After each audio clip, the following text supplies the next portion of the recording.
Hey everybody, says that we're live now. Ah, excellent.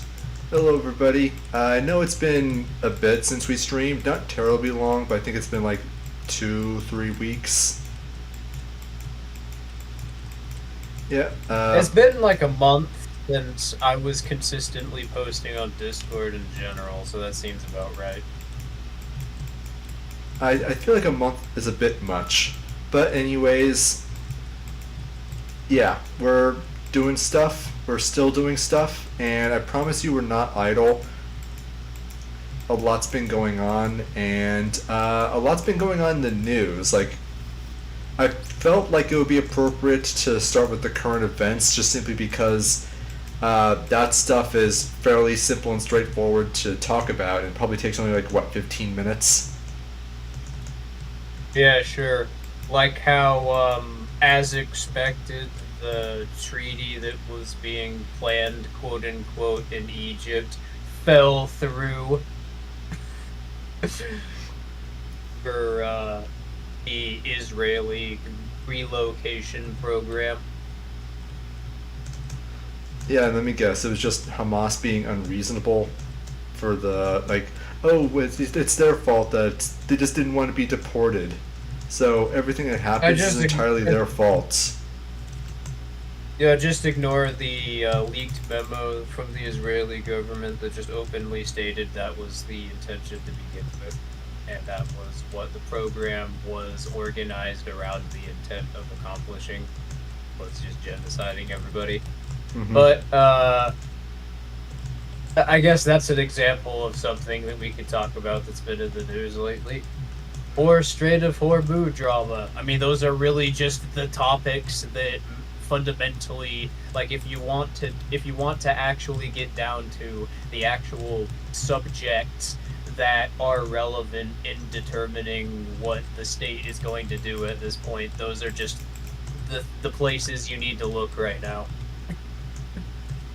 Strait of Hormuz, as far as I can tell, last I heard, the United States, like a couple months ago, had sent a coalition, a naval coalition, to try to secure the Strait of Hormuz, and they've recently conceded, sort of. Where I think I can't remember the specifics, but I recall plans to withdraw got leaked. Yeah, I heard about that, but I didn't really look into it. So people in the comments are probably going to correct me on the details, and rightfully so. I'm just going off of something that I half looked at a couple weeks ago. So my information might not be Yeah, 100%. Artemis points out in the chat, these guys are furries. What? Soon everybody will be. Who? All right. Who's the one going around saying that we're furries? I don't know, but soon everybody will be. I resemble that remark, and anyone who expresses these libelous allegations will be uh, will be ordered to pay the $350 fine for a woo. And there's no way around it. Sorry.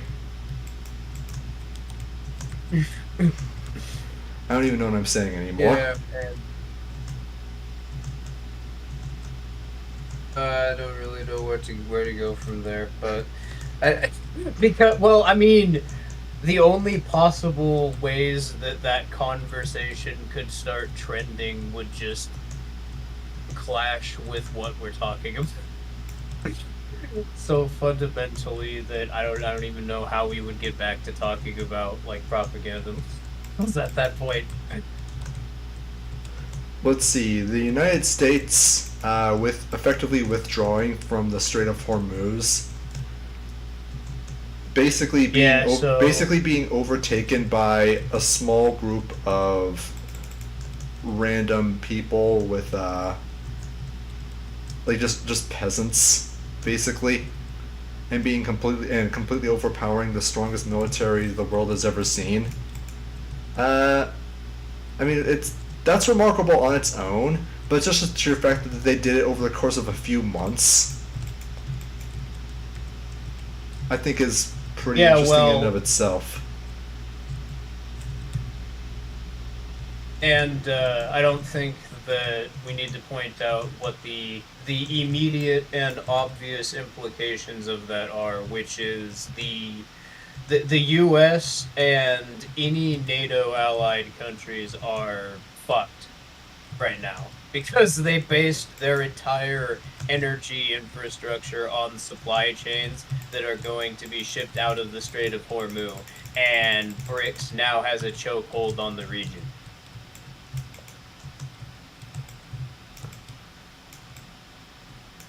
That is So tremendous power. Like just one of hold. two things is gonna happen, or both. The U.S. government's gonna start probably behaving a lot like it did during the 1930s or the 1940s. Just start massive infrastructure projects, primarily aimed at trying to repurpose factories around a different production model, as a way of trying to undermine that leverage within techniques that would be compatible with with industrial production techniques, and that has limited the state to these, these wind farms basically. And that's why you're seeing the state putting more effort in specifically the NATO allied states in these sorts of energy infrastructure projects, and why all of them are following the exact same, seemingly like deliberately inefficient designs compared to what they could be building. Everybody just asks, why don't they build nuclear power plants, for example? Well, that's why. Because if energy actually was that abundant, then there wouldn't be an internal justification for keeping people going back to them factory jobs. Of course. And I was actually reading an excerpt from George Orwell just yesterday. He was giving his take about why it is that industrial political economies need war. And what he described is that it's remarkably similar to a lot of the socialist and communist takes in regards to industrial production and its relationship to scarcity. Typically, what you'll see from Marxoids is just like, oh, we could achieve post scarcity tomorrow because of the technology that already exists, which is, first off, it's not correct. No matter how you Yeah, try you're to gonna define. need yeah, you're gonna need social conditions to actually make it so that kind of organization is possible. But I'm sorry, I thought you were done. Yeah, but yeah, I was just bringing it up as context to describe what George Orwell was talking about. But the classical socialist understanding of industrial society and its relationship to scarcity is that the implications of mass scale production necessarily mean that it will be significantly easier for people who previously lived like highly impoverished agrarian lifestyles, who are basically living in like, for want of a better term, Iron Age slave societies, could now become relatively wealthy, and the implications of power imbalances insofar as they emerge from actual wealth or lack thereof no long will no longer matter, because when everybody has their own car, their own boat, and their own plane, because industrial production will make these goods so freaking cheap that everyone can just buy them, then what does it matter whether someone has a boat or 50 boats? There's no actual power imbalance. However, he points out that this is necessarily destructive to the state's interest as an organizational model. Admittedly, these are not Orwell's terms. These are me building off of what he said. But what he describes is that this is destructive to the model of the political class, because for them to be able to maintain their status, there has to be an imbalance of power. That has to exist. And in the absence of an economic or a production paradigm where things will just continuously be created, like seemingly endlessly, as is the case with industrial production models, where factories will just keep making goods, and thus prices will tend to trend downwards. This will, I mean, I kind of described it already, it gives people access to resources that they otherwise wouldn't. So what that means is that to solve this, industrial societies create war because it's a great way of turning a production model that is very good at creating mass scales of productive goods and instead gearing it towards creating or turning those production modes towards the production of destructive goods. As I'm sure you're aware, you can make a lot of cargo ships, barges, and even yachts with the resources needed to create one battleship. Yet which one of those out of what I described just kills mass numbers of people? It's definitely not the one that transports goods. Yep. Or is it? No, it is not. I mean, you can certainly retool a yacht, fill it with gunpowder or something, and then fly it towards something you wish to destroy. But, Oh, I saw the implication of that being used in supply chains, which was then used to reinforce the construction of the battleships and ensure that resources are purposed specifically for building battleships and making more sophisticated designs. mm-hmm. Technically, they're both used in that process, battleships and cargo ships. Mm-hmm. Yeah, but the point is just to highlight that what is it? Just that war is destructive. I mean, that shouldn't be a controversial take. War destroys things, and the process of engaging in war necessarily entails destroying things and destroying people. Yeah, fairly uncontroversial. Yeah. So, this necessarily means that not only is it costly in terms of the goods being produced, but also in terms of opportunity costs of all the battleships that are created instead of, like, yachts. And the implications of this being that goods that actually would benefit people, that would improve people's lives, are not made. They are instead used for the purposes of just killing people. Yeah, it's sort of the flip side of the shrinking markets problem.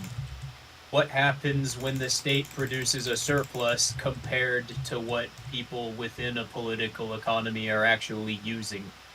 I mean, that's the thing, though. It's like with industrial modes of production, it's always going to, or those factories are not going to turn off. The state may certainly want them to turn off at certain instances, but it's really not useful for that. Yeah, they can't because of the fact that in a political economy, the organizations running the factories have to be separate from the state itself.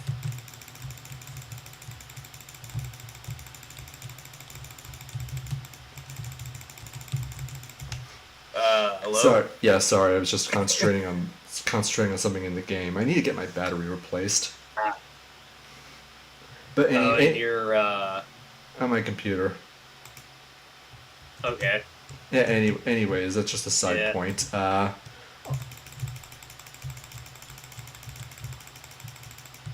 I was going to point out is just that industrial political economies need war because it keeps things scarce. And when you keep things scarce, it keeps people impoverished.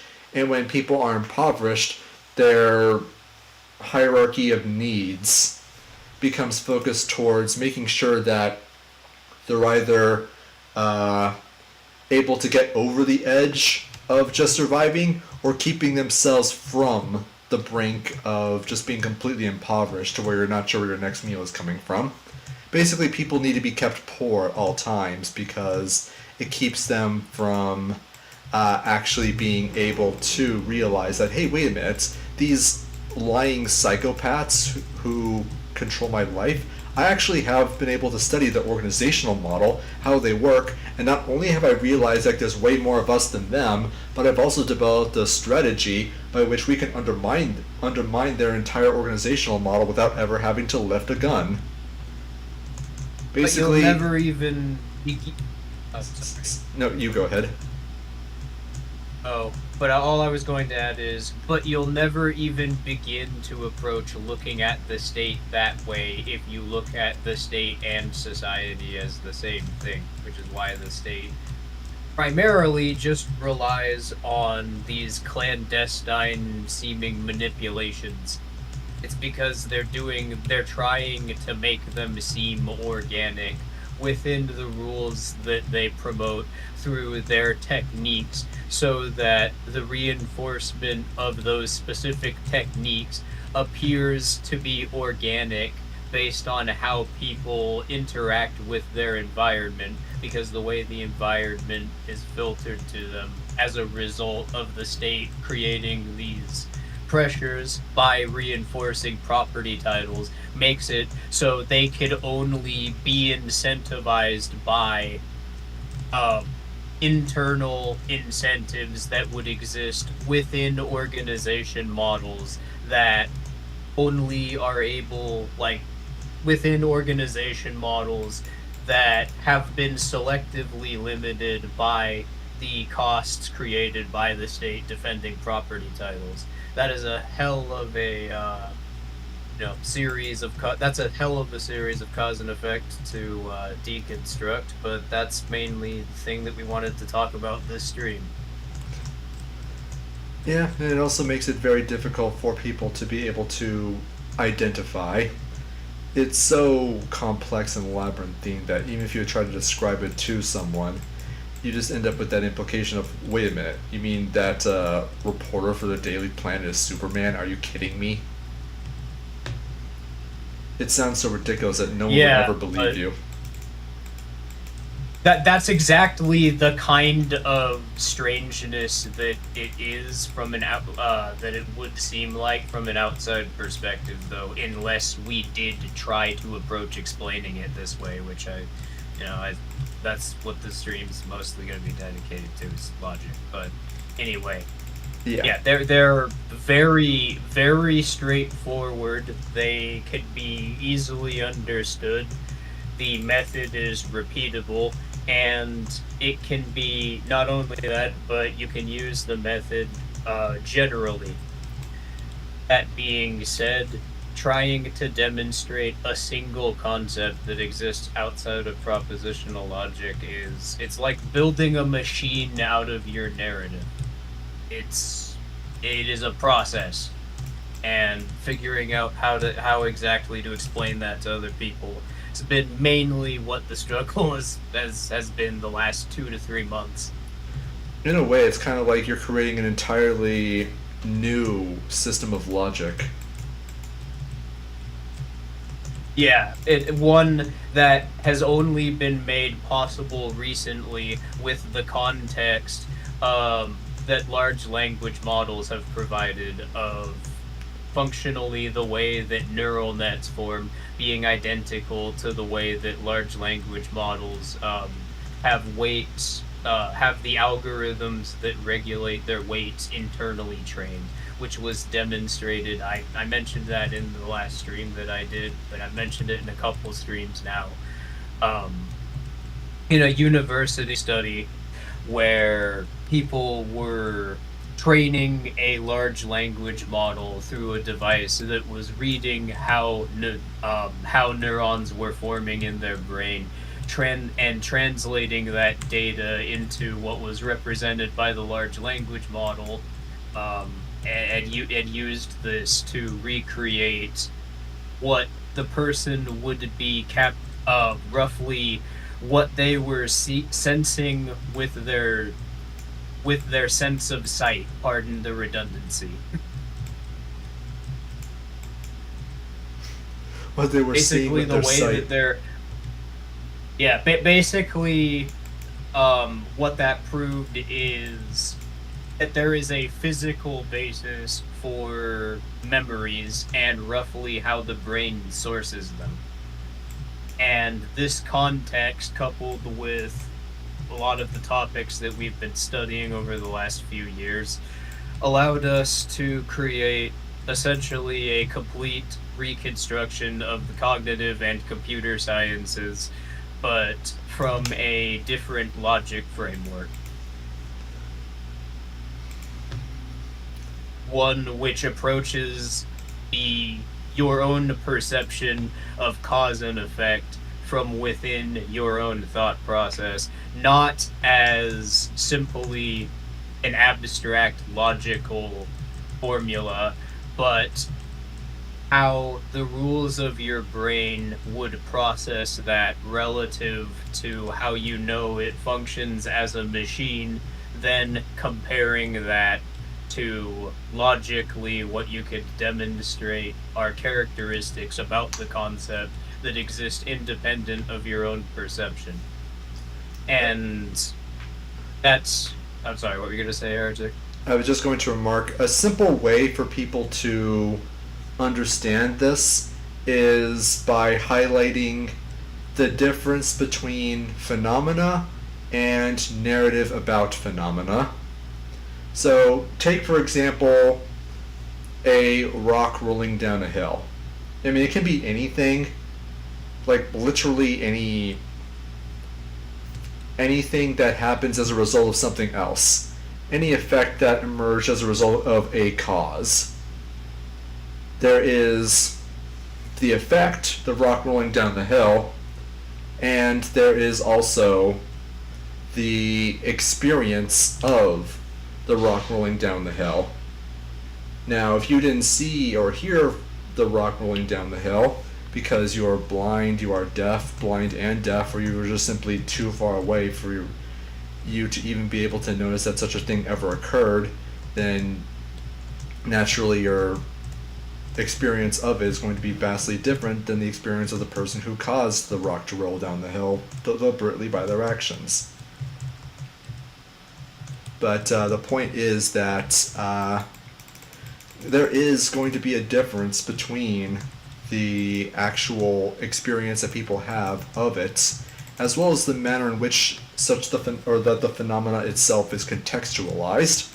Some person would see the effect and just say that, oh my goodness, it's a rock rolling down the hill because it's gravity. And someone else might see like, well, you see, Satan himself marked that stone in particular and is trying to pull it down to hell, which is why it goes down. I don't know if there's anyone who actually uses that, but it does give an example of how narrative develops and how it emerges certain contexts within people's mind, trying to describe things that exist entirely within their own sense perception. A person who has a very scientific grasp of what's happening and someone who develops a very superstitious or spiritualist narrative about what happens are all experiencing the same context, they're all experiencing the same phenomena, but their experience of it, regardless of how similar or different their narrative of it is, it's going to be, well, quite similar. The phenomena is the same, I guess I'm trying to say, but their narrative about it is just vastly different due to them holding different contexts within their own minds. And yeah, there were people that were asking me questions about referencing phenomenology in the last conversation about the stream that I did about propositional logic recently. And yeah, I'm sorry. I lost my train of thought there. Could you remind me what that was going to be about again? Phenomenology in the last stream. We were talking about the difference. Okay. Go ahead. Yeah.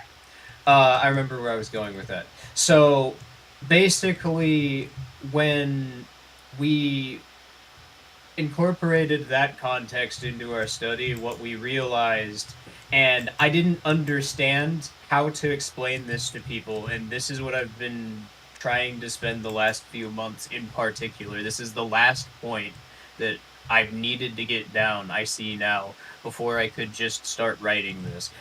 And I saw it happening like in practice in real time on the stream, which was how like which was actually the context, funnily enough, I needed to be able to present this. But basically, your brain has a logical equivalent to pareidolia.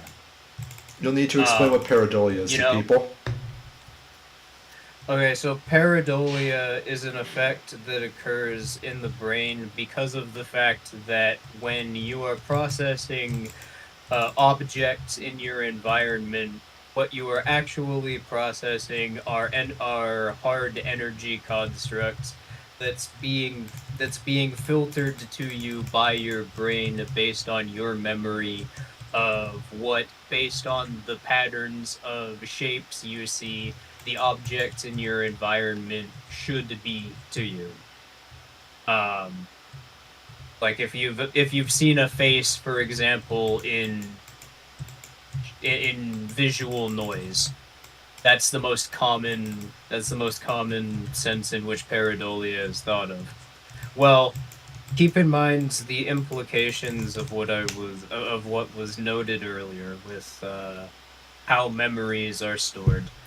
So remember, if any of you were watching this stream, which by the way, it's a good stream, I would encourage anybody to do so. But you know, Heretic wanted follow up, and I kind of felt like talking about it too. So, but anyway, digressing. Fuck, I lost my train of thought. God damn it! You're talking about Where was I going with that? You're talking about pareidolia and the Yeah, pareidolia. phenomenon. Pareidolia. Yep, pareidolia.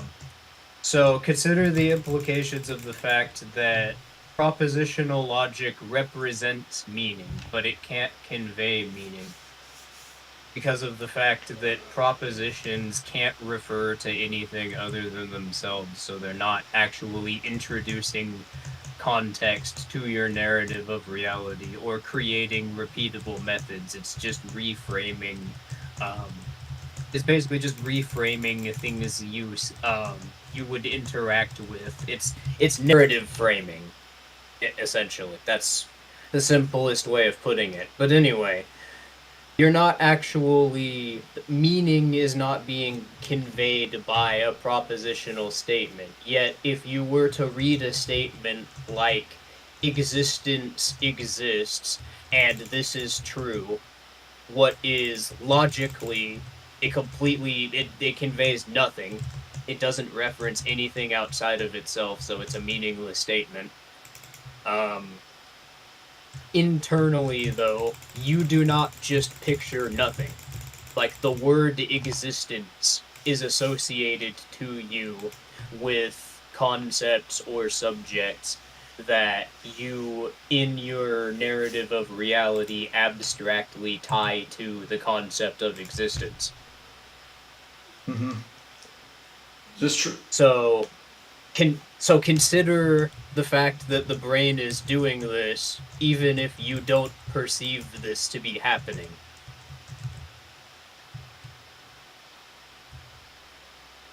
Yep, I'm not saying anything right now.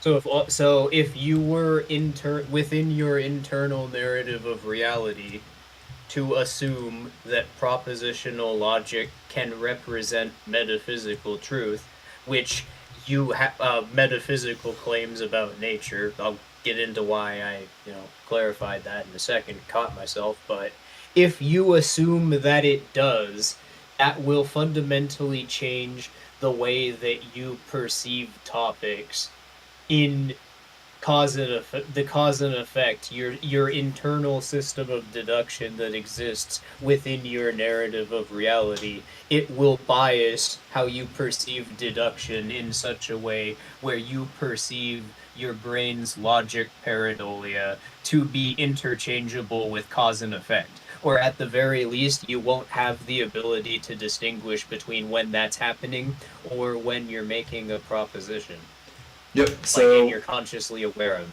what happens, and this has just been, I'm just describing my experience here, but the phenomena that you described before about how your brain associates existence exists and then substitutes that to to assign meaning to what's fundamentally or logically a meaningless statement, that doesn't happen anymore. Or at the very least, you become a lot more resistant to it, and more importantly, you're able to catch yourself once you do start thinking about, or once you do encounter similar statements that are meaningless, where you just start to intuitively recognize what a statement is conveying by what are the implications of what's being presented and what are its relationships to concepts that you already understand. You start to look at statements relationally rather than, I guess the best way to put it is as meaning, because you start to understand that meaning is something that exists entirely within your own mind and is not an ontological property of either the statement or the words within the statement. Meaning can't exist without perception, and you need to exist for perception to exist. Doesn't mean the phenomenon outside of your perception doesn't. Mm-hmm. But yeah, and that's all I was trying to say. Like when I was describing earlier the process of the difference between phenomena and the experience of phenomena. I know we've had, like, I don't know if you've heard there, so you probably had several of your own, but I remember having a conversation in the Backalley about this exact topic, and I mean, for me, it's actually kind of intuitive, so it's kind of difficult to actually simulate the mind of someone who doesn't understand the difference between phenomena and narrative about phenomena in their own mind. But that is something that I have had to encounter not too long ago. And as I said, like, yeah, it's difficult for me to simulate that in my own mind. I've been practicing in private by talking with friends and using art as an outlet, since that's also something that happened is I started being able to look at lines as like a construction process rather than just trying to project a reflection of something I want onto an image. So basically, in figuring out how to approach the brain this way, I've also started reconstructing a lot of aesthetic senses that other people had and have been describing for the longest time. I didn't understand that I do now as a result of this. And I've been using that to I've been using that as context to build upon what we've been studying. Just that in and of itself, I mean. And the reason that I've been doing that, just aside from, like, personal, mental health concerns I don't really want to get into right now, but the other reason is because, I realized that was actually helpful for my problem, my critical thinking and how I was approaching strategy, because it helps me represent the perspective of other people rather than just thinking of them as archetypes. Which I think is what a lot of people do. It fucks up their, especially in regards to political organization.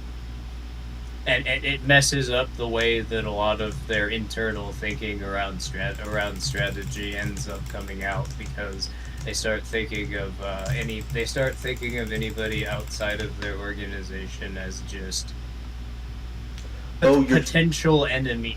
You're just a conservative, and like substitute conservative with any other kind of political ideology. Like, it's not to say like it's exclusive to political ideology, of course, but it's a pretty prominent example, I think, sticks out in most people's minds, where they substitute the use of some term as though that term was enough to describe the entire scope of an entire person's ability to contextualize reality in their environment. The Chad and Soy Jack memes, aka psychological warfare, are good examples of this. Psychological manipulation.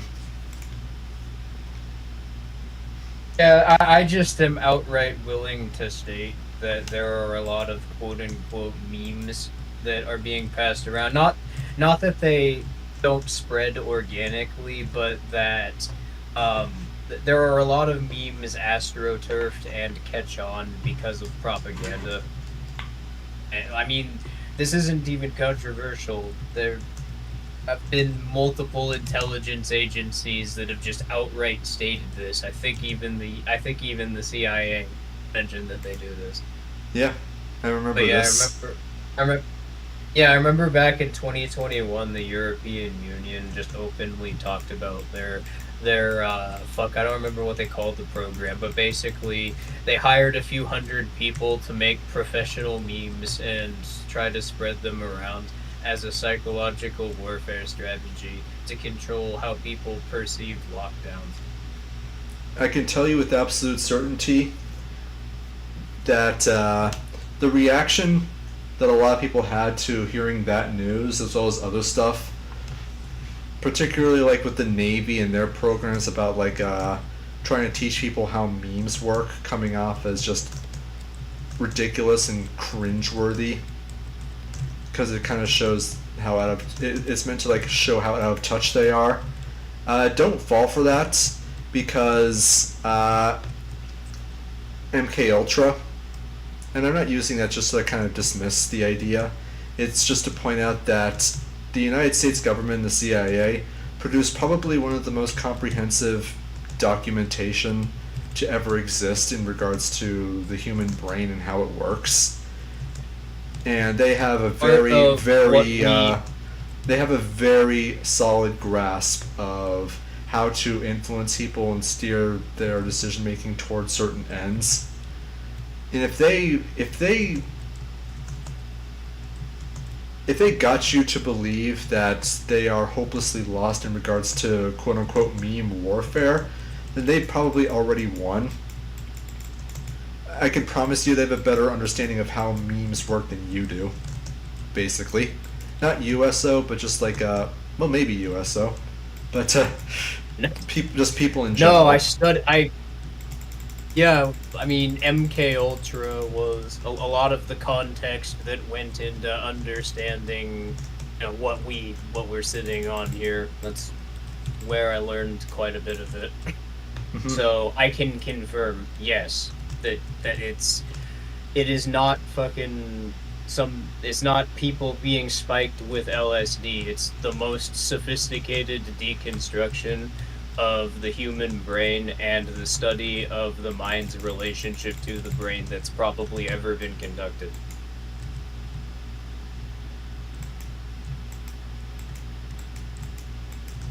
So it is absolutely something that anybody who wants to learn more about that topic, as far as the actual context to technically understand how it works, straight up, just yes, go actually read the programs relating to MKUltra. Don't let other people paraphrase it to you. Like, actually read what was studied. It is rather unfortunate the way that MKUltra has been grossly oversimplified, especially in mainstream media. Yeah, that is itself an example of the kind of manipulation strategy that intelligence agencies use. Get people to believe that they know about a certain topic when they actually don't, and base it off of a half-truth, and then they will suddenly defend their understanding of it no matter how flawed it is, and actively become resistant to any kind of actual information of it, just simply because, well, they already know about it, so then why would they need to study more about it? Well, yeah, and that's the most basic, like, confirmation bias mechanism that most people operate around that propaganda actually exploits. Mm-hmm. It's specifically don't actually look into the reason that other people are behaving in this way that we're claiming is a threat to society. They're just determined to do that, or they just want to do that because they hate you and the government. You gotta get involved in politics in order to stop them. That's how you free society. Free society by informing the basis of your own means as being dependent on controlling how other people behave. The only part of that you need to change is free society at the end. But that's basically every government's propaganda model. Just change the subject referred to. You just swap proper nouns. It's very simple. Yeah, basically. It's a formula that is designed to make you think of the government as interchangeable with your house, basically. Mm-hmm. Or interchangeable with your tribe, your people, your species. And if these other people, they just want to wreck your house, man.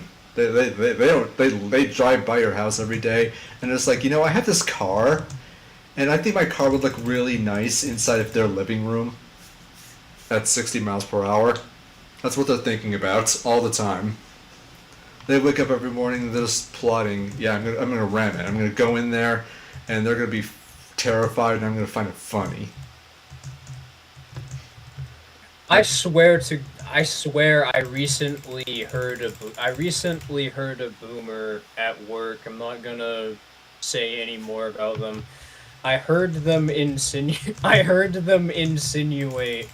that people that are like coming across the border through Mexico are doing so to spread trans ideology in the US.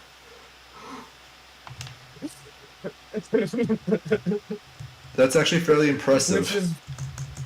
Which is funny because within the reactionary propaganda model currently, they frame trans ideology, quote unquote, as being the mechanism through which the left is corrupting your kids. So what he basically said is that Mexicans are coming for your kids. Not some Mexicans, not even like a large group of Mexicans. Just Mexicans, just the entirety of everybody who is south of the United States border, because every country south of the U.S. border is Mexico. They all exist. They all wake up in the morning just like, so how do we turn the American kids gay? What's really going on in those taco trucks, huh? They're putting hormone blockers in the Takis, right? But that's the thing. The thing is, it's not even like, if you heard how it was framed verbatim, it's not even that out there of a take within the current propaganda model promoted by the government.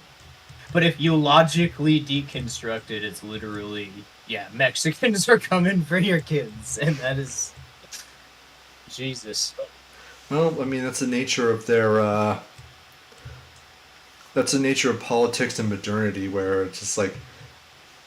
I mean, I've said this before on multiple occasions, but the more time goes on, the more vindicated I feel about remarking on it, about like how at the tail end of the Soviet Union, like towards like the 80s and the very early 90s, you couldn't watch the news without going insane, because everything was just so out there and so obviously absurd that everything you would look at just was just too ridiculous. How are you supposed to respond to it? And your options are, you just go along with it, or you just disconnect from it entirely. Yeah, it feels about right.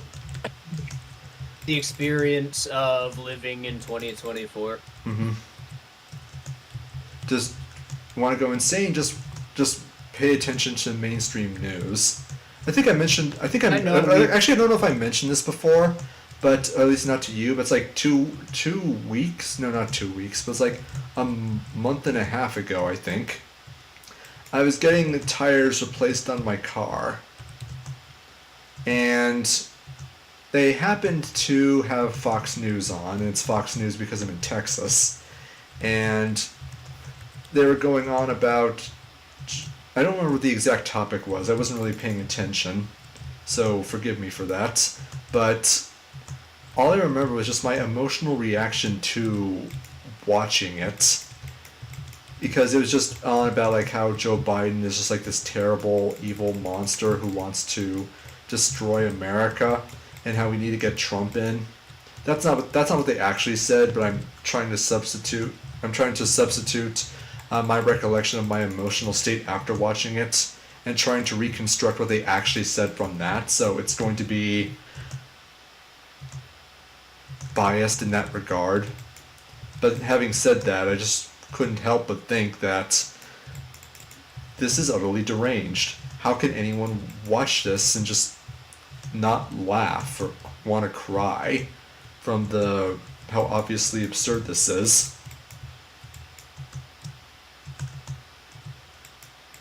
It's because of how freaking out of it you'd have to be in order to still be a proponent of political ideology at this point, especially somebody that is particularly invested in the election or any sort of activism within FEC associated organizations. And I've definitely mentioned to you before that I know a guy who, in regards to the Israel-Palestine situation, this is not my characterization. This is me quoting what they said verbatim. They are pro-genocide. Okay. Yeah. That's a... Wow, that's a take. Alright, yep. I guess that's where we are. Yep. This was months ago, by the way. What's your perspective of pro-genocide? I'm sorry, that's just too... That's hilarious to me in a really morbid way. Well, I know what their... here's the thing, it's like, I know their internal reasoning for why they came to that conclusion. It doesn't justify it even slightly, but I just find having that context makes it interesting, kind of, because it works like this. So, they're a boomer, and they've followed the news basically their entire life, and for as long as they can remember, there's always been like an Israel-Palestine conflict, and it's always been framed as, Israel is just helpless victims of unprovoked Palestinian aggression. This, of course, is not actually true, but that's what the narrative that they follow claims. And he thinks that like the most expedient solution to this is just like, yeah, you know what? Wipe them out, get rid of them.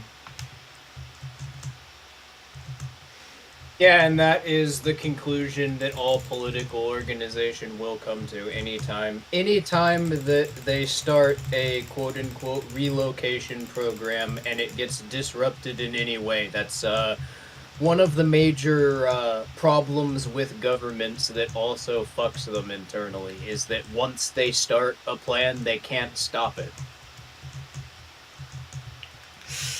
Yeah, because all of the resources and all of they've literally restructured their entire organization and political economy internally around it. If the plan is fucked, they are fucked. It's the reason that although the state is an organizational model, how it is that a lot of departments within the state can seemingly operate independent of one another and even contrary to one another, because as you can imagine, while the United States government is an organizational model whose internal interests are distinct from the rest of the society that they claim jurisdiction over, the departments within, like say the CIA and the FBI And I point to them specifically because their interdepartmental rivalry is what's credited with cause or allowing 9/11 to happen. My takes on what 9/11 was are a bit more spicy than that, we'll say, but I think we'll save that for another time. Government. The point is that, I mean, I'm just going to say it right now. I think the U.S. government allowed it to happen deliberately, and it was Saudi Arabia. That's what I think happened. But anyways, so what's going on there is that if you're in the CIA and your career's in the CIA, you've been working in the CIA for 5 years, and you know people in the CIA, it's in your interest personally for the continued existence and furtherance of the CIA, since your interests are directly entangled with the interests of the CIA. And it's going to be the same thing with any department of the United States government, but for you specifically, Mr. Example, you're entangled with the CIA. So, as such, you're going to act in ways that further the interests of the CIA. You're going to have your own perceptions, of course, about what's actually in the interest of the CIA, so your actions will diverge from one person to the next, certainly. I'm not discounting that at all. But that distinction is what's going to be the difference between whether or not you do or do not cooperate with the intelligence sharing with the FBI, just as one example. And this is going to be the case with a lot of things, we'll say. I'm trying to think of like other examples off the top. I'm trying to think of like other examples off the top of my head, but it is a case where interests or contrary interests do emerge, and this rivalrous claim to the resources of the state necessarily creates those interdepartmental rivalries. Hence the CIA wants to make the FBI look bad because there's overlap in the purpose of their organizations, and the FBI wants to make the CIA look bad. But then there's also the purpose within the state's propaganda model of promoting this narrative, which is, of course, to create the impression that there is a greater amount of difference between the organizational interests of departments run by the government than there actually is. Mm-hmm. Yeah. So do keep that in mind. And it goes without saying that the FBI and the CIA, as branches of the government, will always share an interest in, to put it simply, screwing you over. That's never not going to be the case. Though, yeah, actually, could you remind me what I was bringing this example up for again? You were bringing up the example of comparing the organizational interests of the FBI to the CIA to point out how there could be competing interests within departments run within an organization, but that doesn't mean that it doesn't mean that they have conflicting visions over the model of the organization. And that's because the state, in establishing itself, one of the things required to continue maintaining it is a defense of specific property titles, specific property norms. I already stated what expression of property norms the state needs to enforce. So the state internally is not run. It's not comparable to an actor in the market. It's more like a military operation internally, where it has resources pooled up that it can work with, and internally the way that its organization strategizes around maintaining itself, all of its actual methods are centered around strategically employing those resources to nudge the behavior of people in society around it so that they continue coming back to the state. It's like a military operation / cult, where it controls people in the exact same way cults do, except instead of psychological manipulation, and validation techniques. It's just controlling the entire environment around people so that the only incentives they can have bring people back to the state. Mm-hmm. Yeah, sorry, I'm actually trying to reconstruct my own thought process inside my head. I'm a little,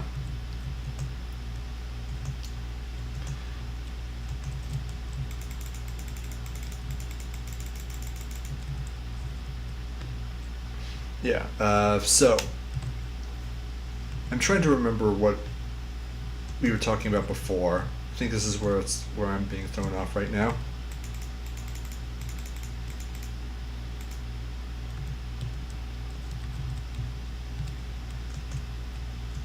And why couldn't you try to undermine the CIA within it? ANCAT asks, pretty sure that's just to be a devil's advocate. It's because the organization of the CIA,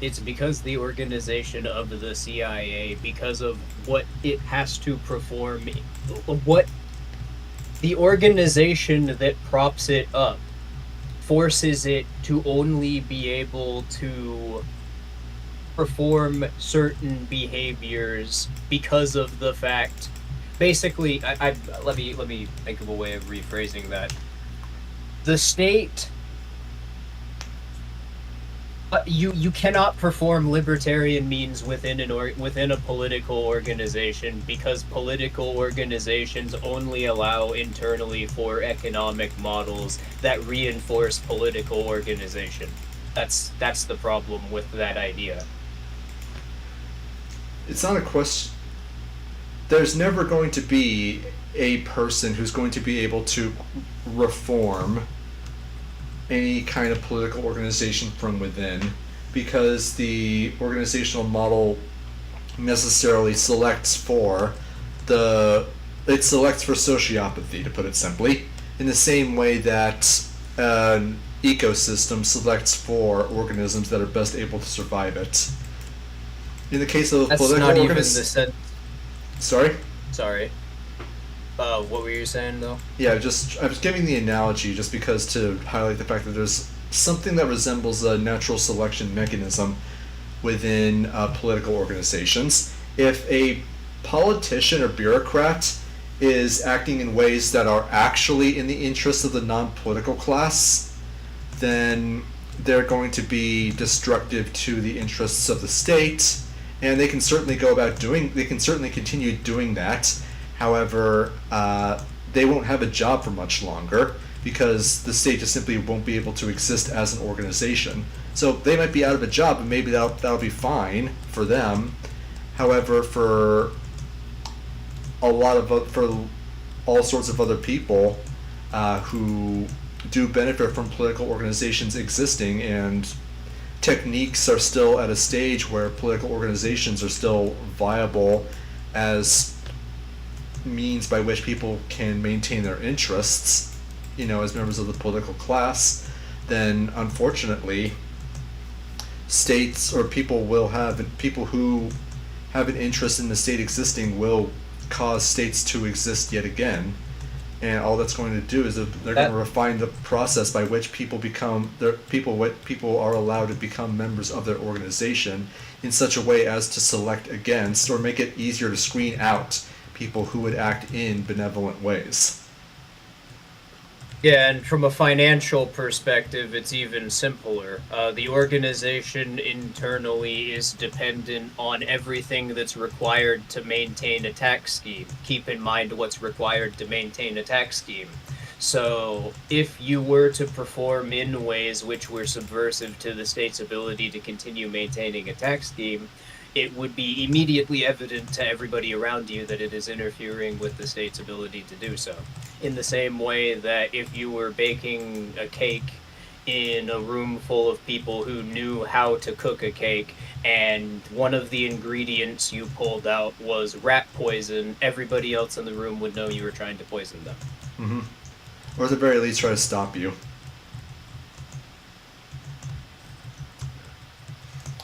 That's kind of the problem, is the people that are enforcing the state's will are simply listening to the people that are managing the state's resources, and the people that are managing the state's resources are either listening to the bureaucrats that are actually coordinating the supply chains and are directly, literally from an organizational perspective, exist for the purpose of doing that within the state, or just are those people who understand strategically why the state has to do this because they're running it. Whether or not they're actually strategically aware of it, I don't think is terribly important because the incentives can exist and can apply pressure to people and their behavior without any one person or group of people even being aware of it. As far as they're aware, it's probably just Yeah. something that exists.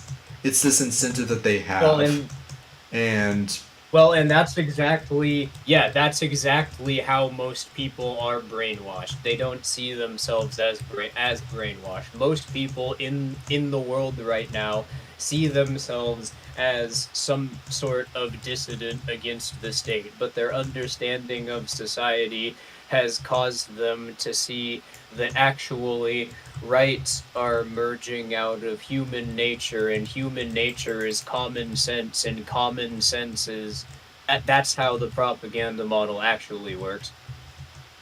It's those concepts that are meant to represent meaning but don't actually mean anything.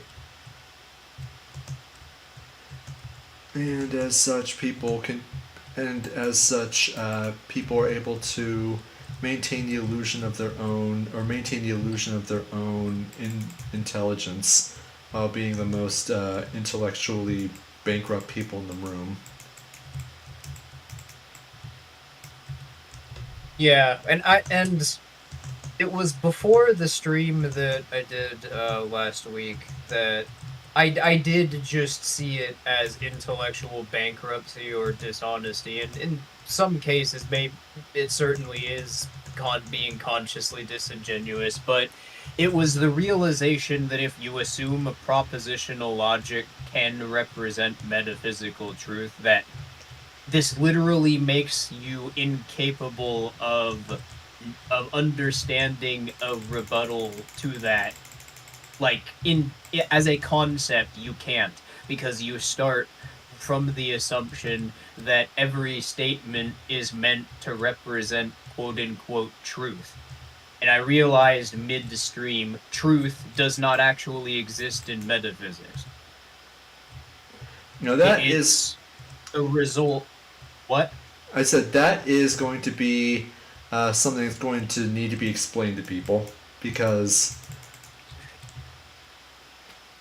Yeah, so truth is a self referential concept that assumes the establishment of knowledge is met when a statement ends.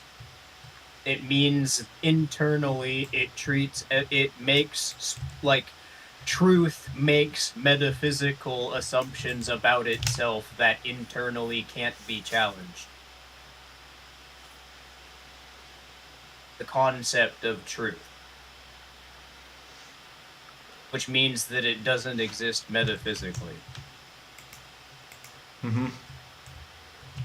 well, it does beg the question: what would it mean for something to be true metaphysically? Then, like, how would you be able to test any kind of claim against metaphysics? Well, but that's exactly it's implied by how you're able to point out this issue within the Socratic method itself, or your own cognition itself. Because in perceiving the fact that your brain is doing this, you in the act of doing this itself, you are comparing a non-propositional line of reasoning to a propositional line of reasoning. The non-propositional line of reasoning is the one that you're using to represent propositional logic outside of itself, which is how you're even able to perceive your brain doing that. And So, oops, continue. phenomenology is what phenomenology is what it would be based on, or what was previously described as phenomenology, which we now have a better understanding of. But how, like, specific methods and what the exact implications of this are things that need to be worked out for sure. Still, Yeah. And I actually did want to, and this is something we talked about before the stream started. I think we actually talked about like 2 days ago, and it's one of the topics I wanted to bring up in the stream. It's the refutation of the Socratic method conceptually, which you did talk about it in your stream, but I think you only touched upon it. And I'm not gonna lie, one of the things that you did that actually drove me crazy is that you talked about refutations to the Socratic method, an implication that the Socratic method itself is at best flawed and at worst completely erroneous and misleading. Personally, I'm inclined towards the latter position, but regardless, uh, I am as well. yeah. Actually, I would go as far as to say that, and this is something I would need an entire stream to talk about. I would go as far as to say that it is one of the first propaganda models, and its purpose was to invent the concept of truth. Mm-hmm. But I digress, because that is a fucking nuclear take. You could tell just by the premise, and Yeah. I need a lot to explain. Yep. So fortunately, that's what this stream is for. Primarily, one of the main topics that I actually wanted to get to, which is uh, the refutation of the Socratic method. Let's frickin' go. I was actually able, like All you. right. I remember this isn't like that stream is not the first time you've talked about it with me. Though admittedly, I didn't really have a clear understanding of what that meant until you actually brought it up on stream, and the way you attempted to describe it actually kind of got it to click together in my head. And we talked about this in DMs.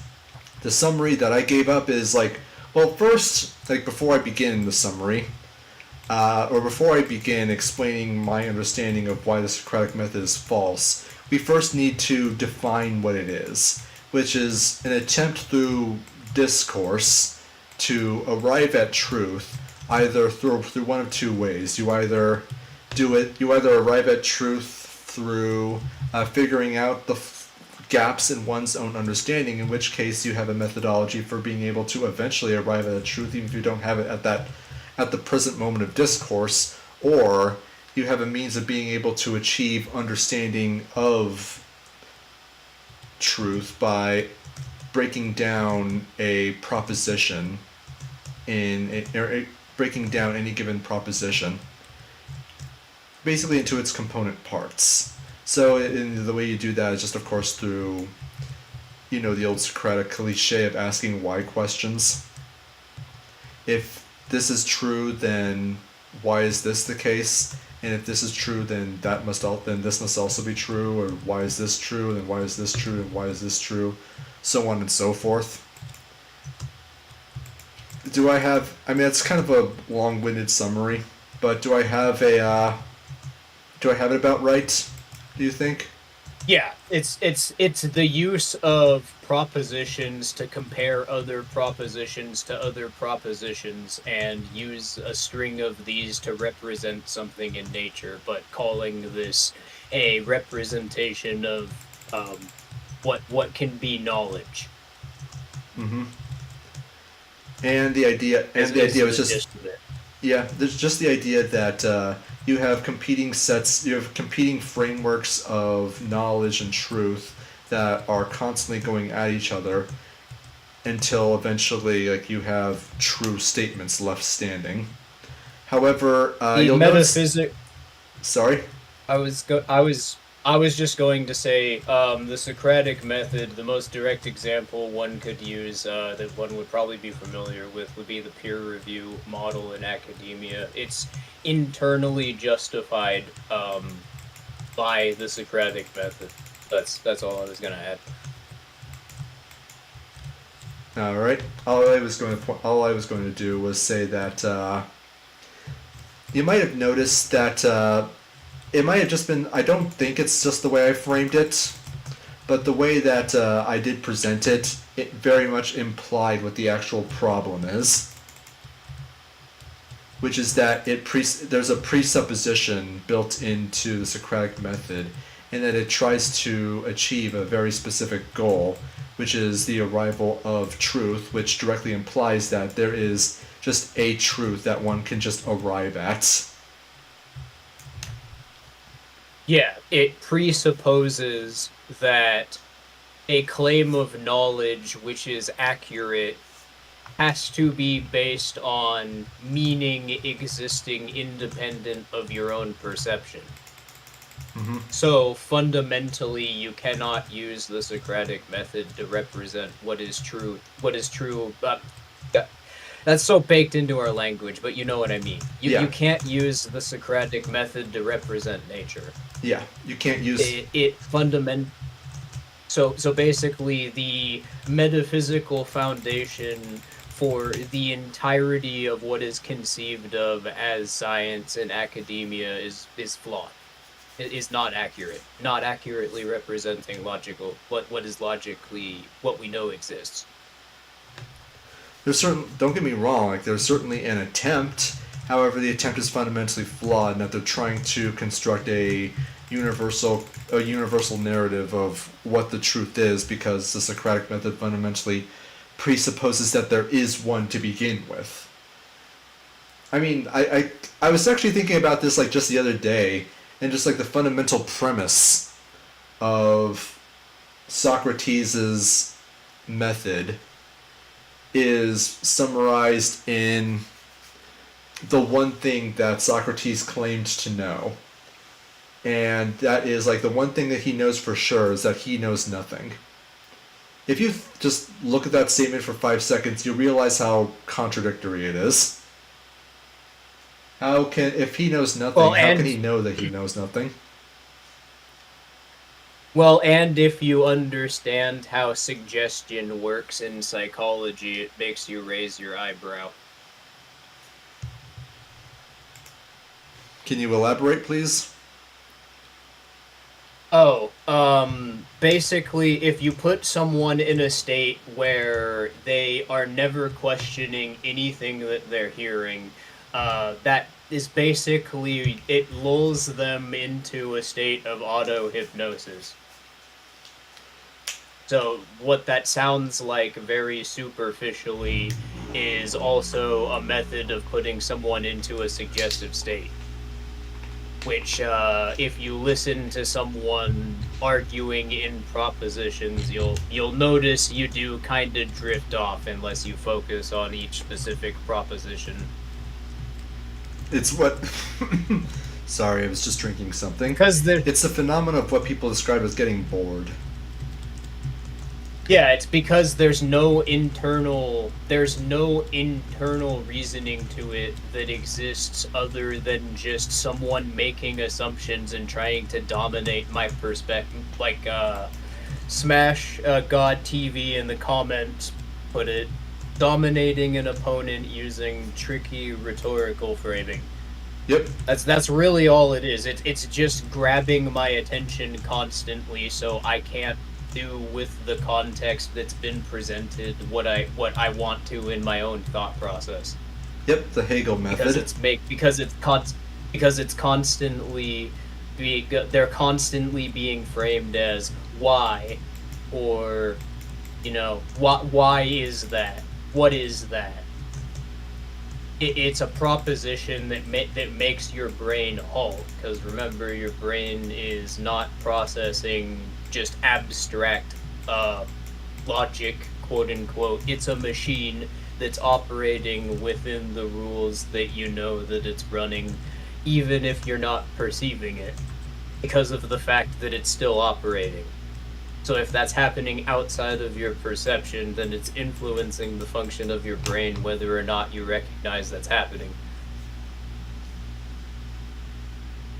Because you're still sensing it. Mm-hmm. And just consider the question of why. A part of the reasoning that I consider the question of why to be invalid and to a certain extent dishonest has to do with what do you mean by why? Since the question of why requires you to ask what does that mean.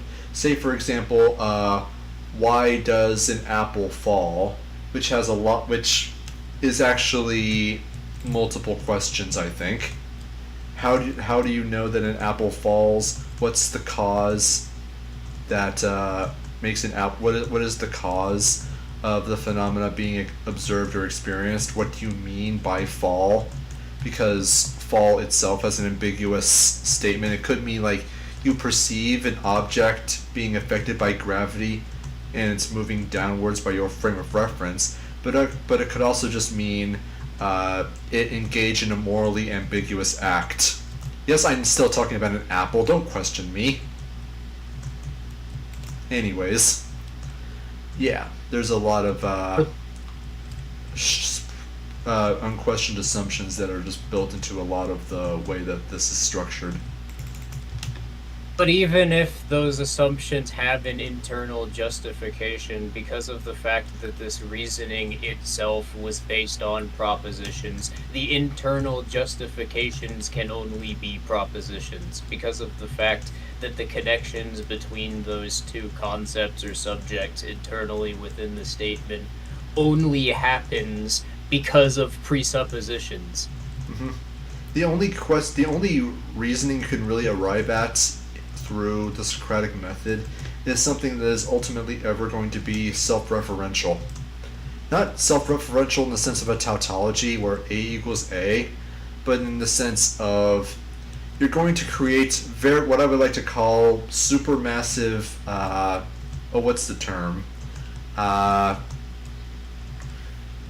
What's that word for A equals B equals A?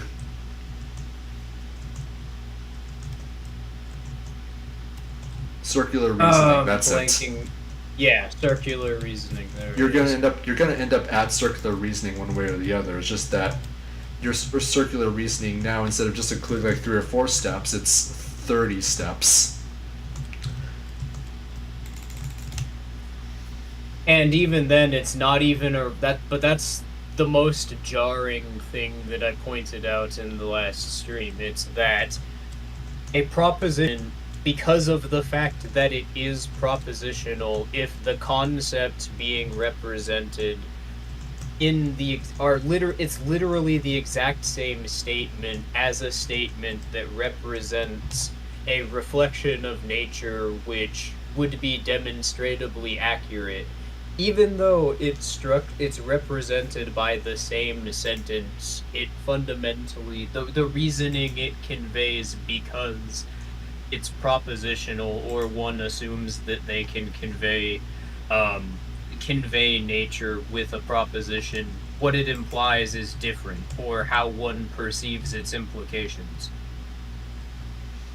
which is itself a rebuttal of the Socratic method. It's logically the same sentence. Nothing about it changes. Mm-hmm.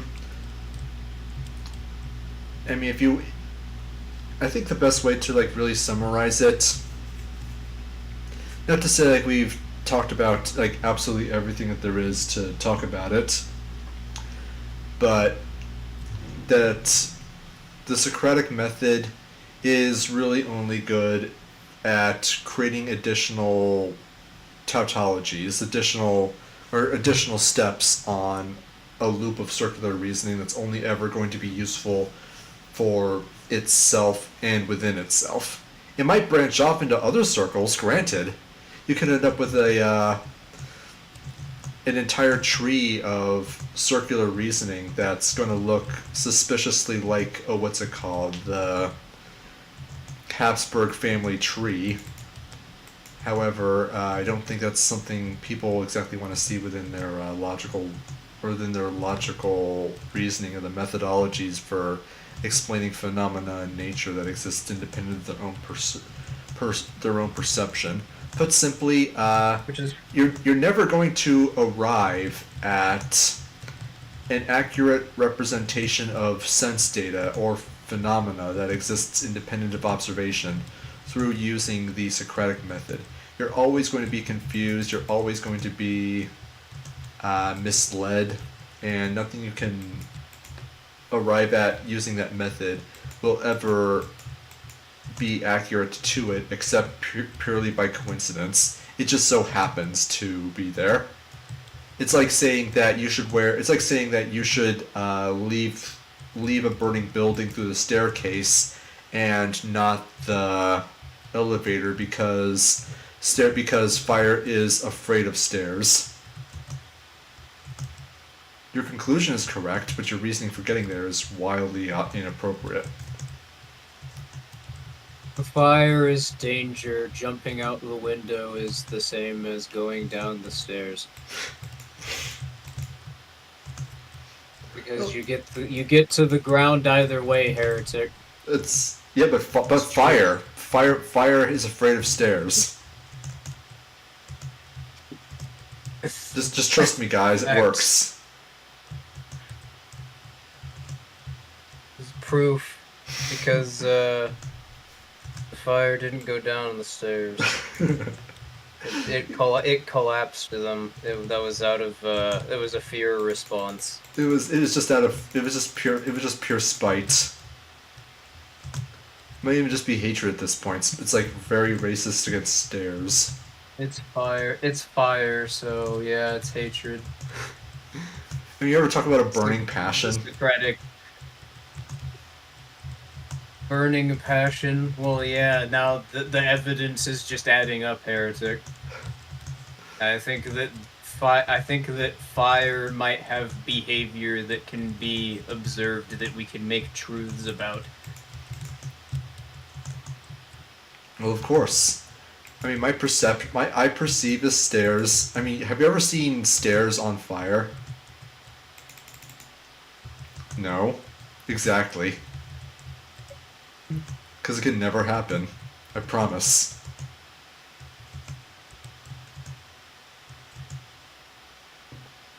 I was just reading the chat for a second. I'm playing the game, so what's the chat saying?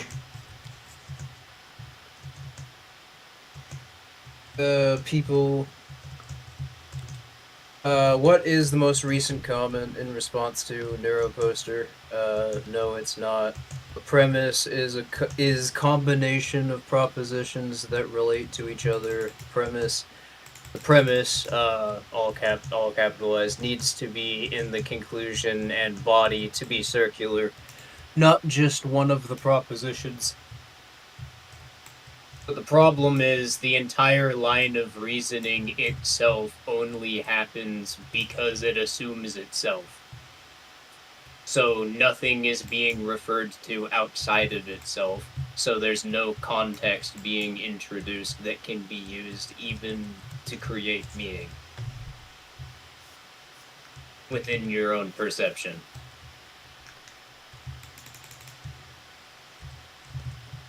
I mean,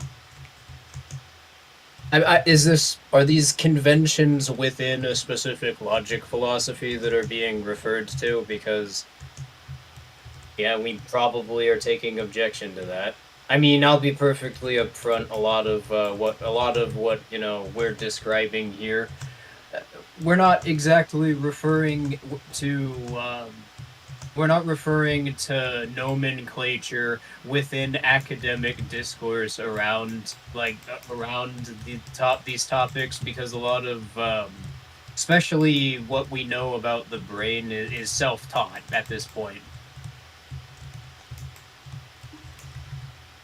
So we may not be familiar with some of the concepts that you're referring to, and we may have recreated entire studies that we're not aware of. But if we have, please just point them out to us. Or if there's something that you're curious about our take on, just ask us about it. But we'd love to talk about it. Mm-hmm.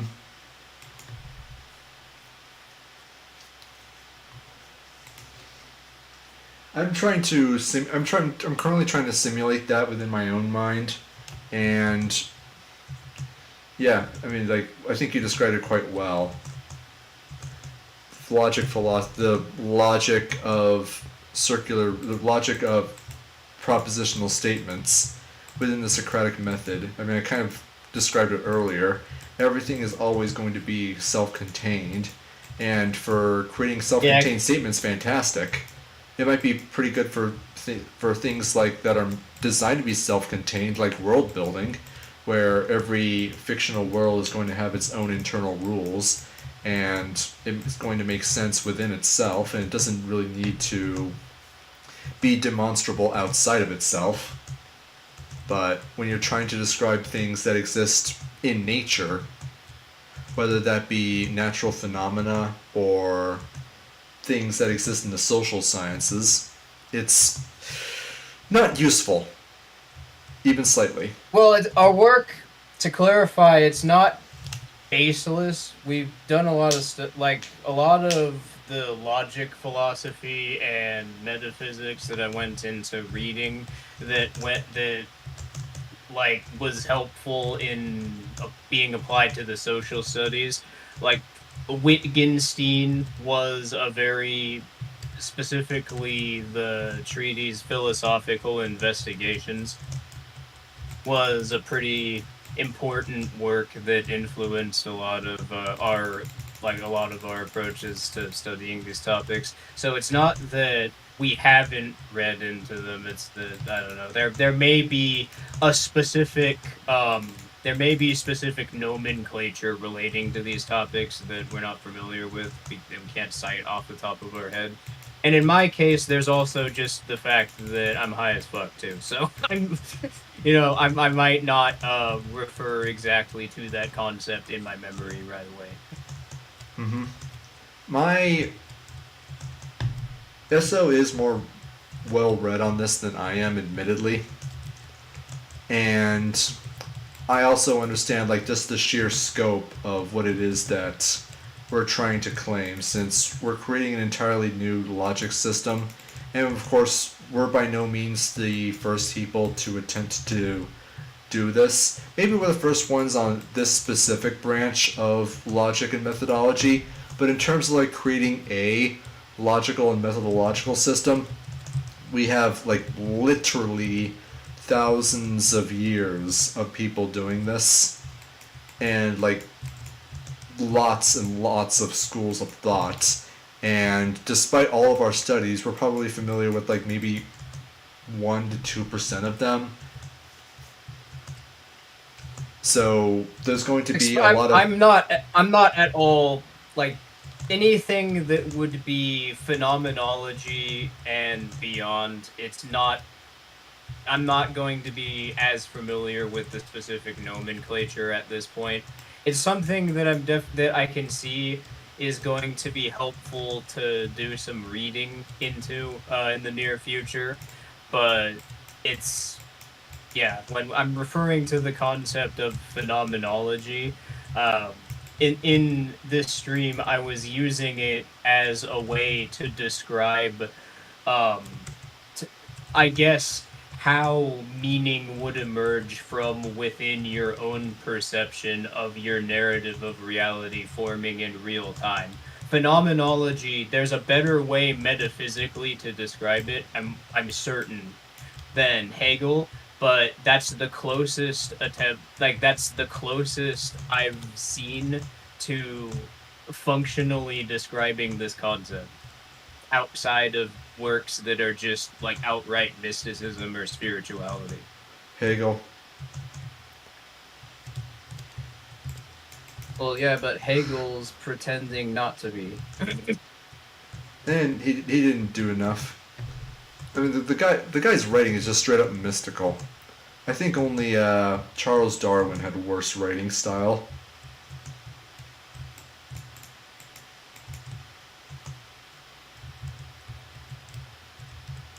Anyways,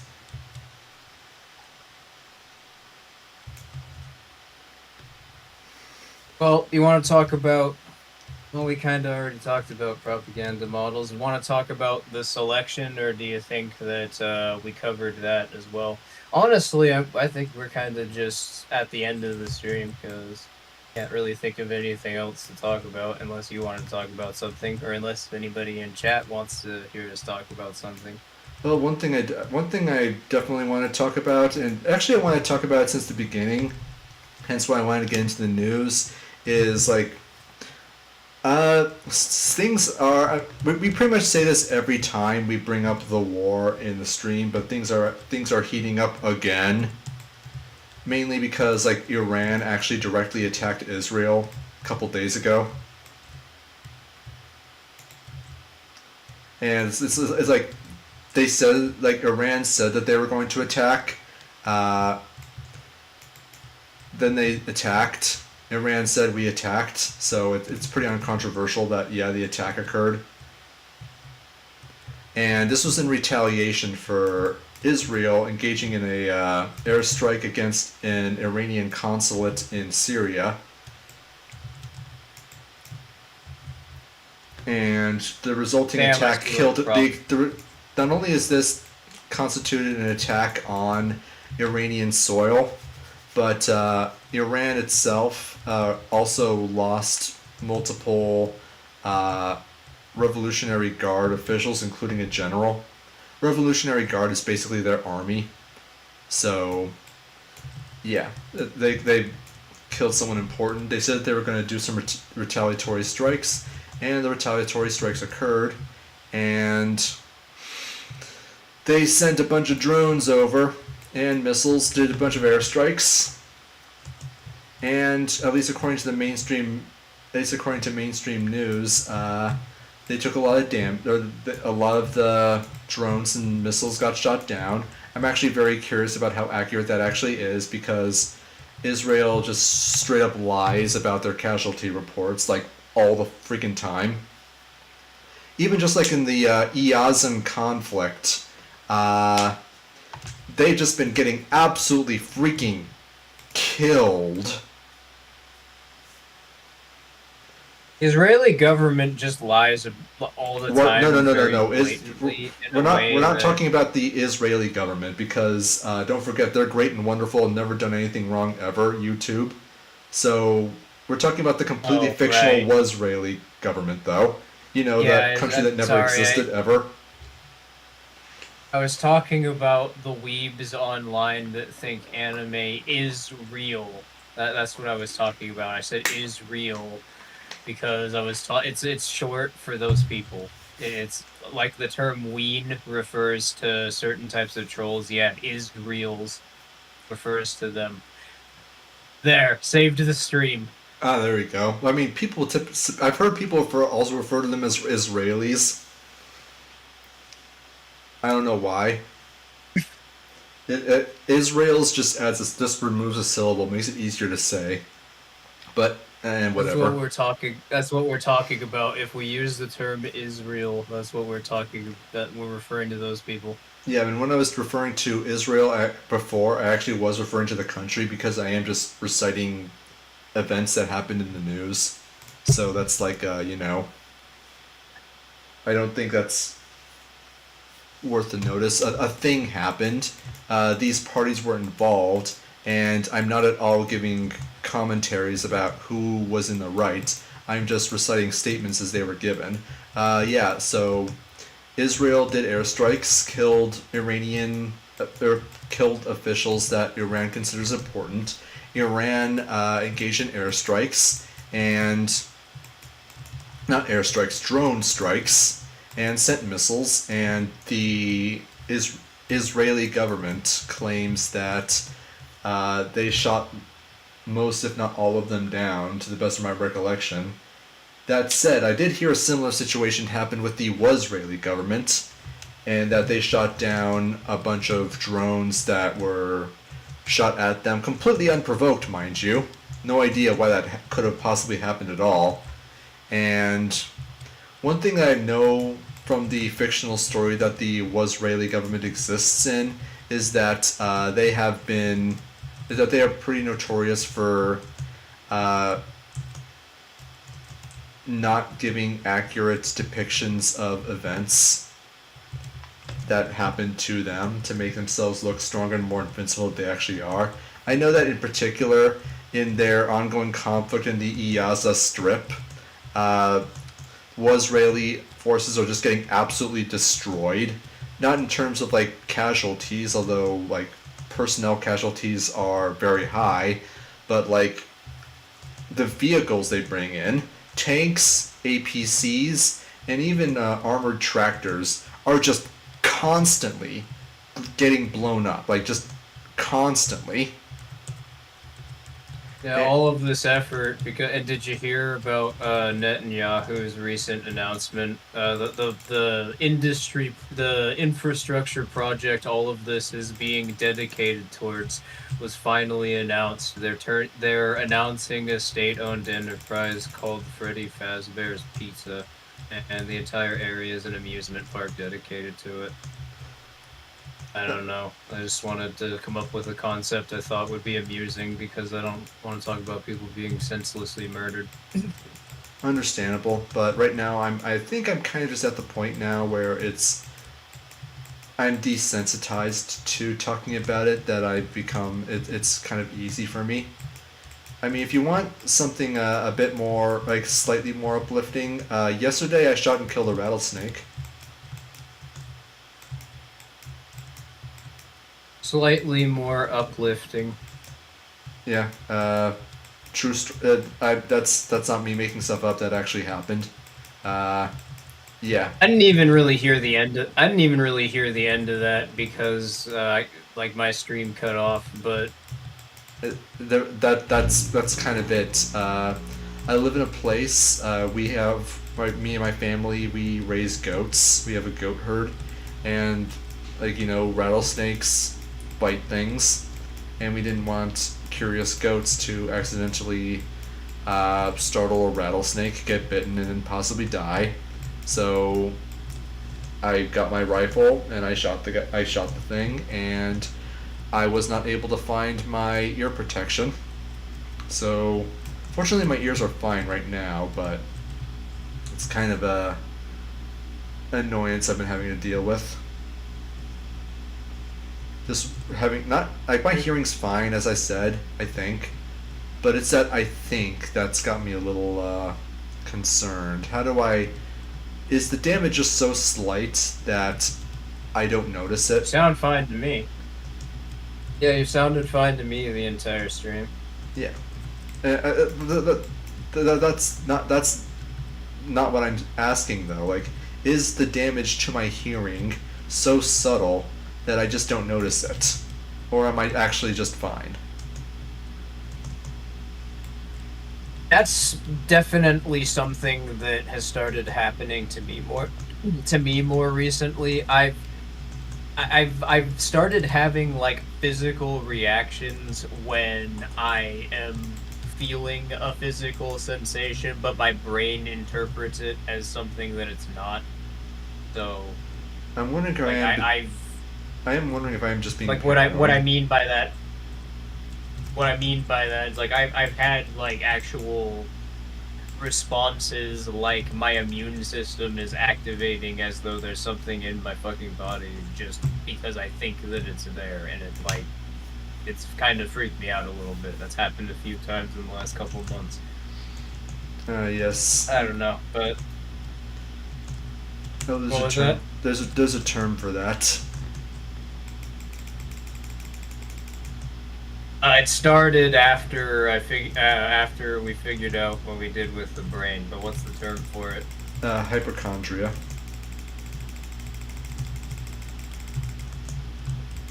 Oh yes, unwittingly describing problems that I have in trying to detail this experience. Great.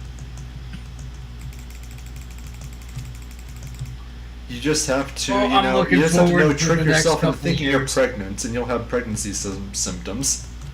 Isn't the human brain wonderful? Oh god. But yeah, I guess I'll read the chat one last time. Hey, Baracon.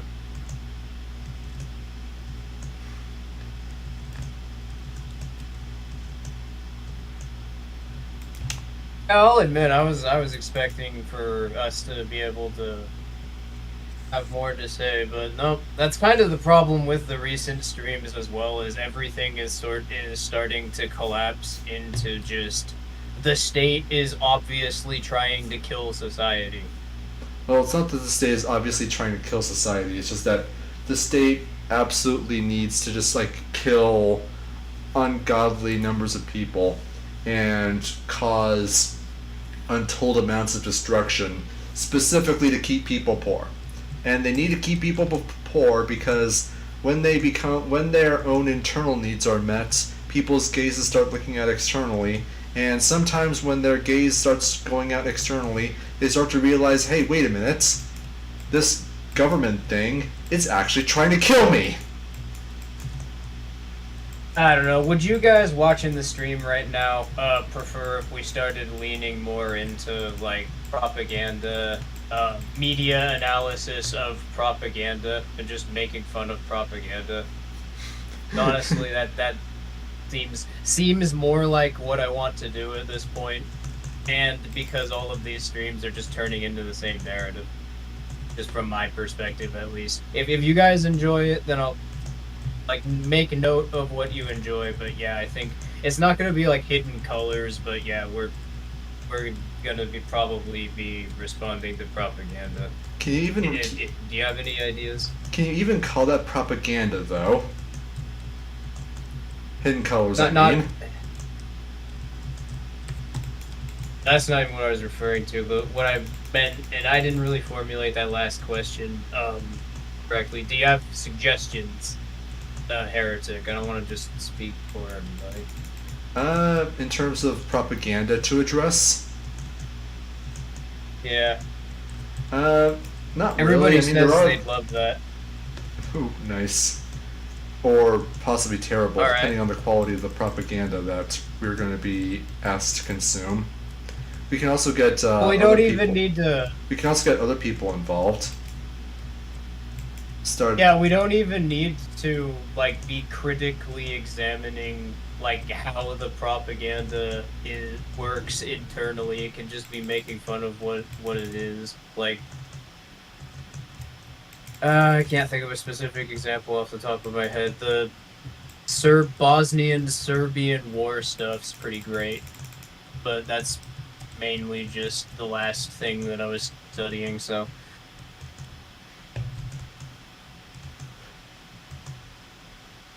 Oh, I know. I got an idea. Civil War. All right. Yep, I'm down. You already know what I'm talking about. Yes, I do. Refuting the propaganda model promoted by the NRX, but also the state's propaganda model. Basically, what the actual factors that caused the Civil War were, which it is true that it was not slavery in the sense that, in the sense that the state had an actual dependence on it. Actually, it was specifically because of the Industrial Revolution that states stopped having an incentive to internally recognize, recognize slavery in the white market. That's actually not what I was referring to. Oh, okay. Well then, it's a movie. that's still that's a really spicy angle to go down to. But all right, Yeah, I didn't know that's what you were referring to. But yeah, I'm referring to. I mean, I hesitate to call it that, but I mean, I haven't actually watched it, but just from what I've heard other people talking about, uh, it's quite. People don't like it, and everybody seems to all be in agreement that the whole movie is just propaganda. Particularly like just of the Ben Shapiro variety. I don't know if he was actually involved, but people said like it's blatantly and overtly political, which isn't terribly surprising. So I think that might be something to check out. Yeah, gives me an excuse to do some exercise in reading history because I haven't been doing much reading. I've been studying aesthetic. It's a very it's not an inaccurate way, but it's a very generous way of describing uh, probably practices that are very similar to what a lot of you do on Discord. We're gonna call it movie time. It's just gonna be an excuse to Yeah. watch crappy political movies. I just remember like the other day No, I was actually I watching a. do. Have you heard of book? Have you heard of Ben Shapiro's book True Allegiance? I have not, but just based on the title, I'm sure it's amazing. Yep, it's You I mean it's Ben you have to Shapiro, so prove you know it's gonna be you quite good, quite high quality. we made you a goy when you were born when we took the tip. Now you've got to prove it with your allegiance. You've got to perform goy. Perform goy. That's what the title of the book should have been. I mean, I bring it up just because, like, for some reason, I find people making reviews, like, just from watching that, I've been finding, like, a couple book review channels and trying to figure out, like, what their takes on that book specifically are. For some reason, I just find it fascinating.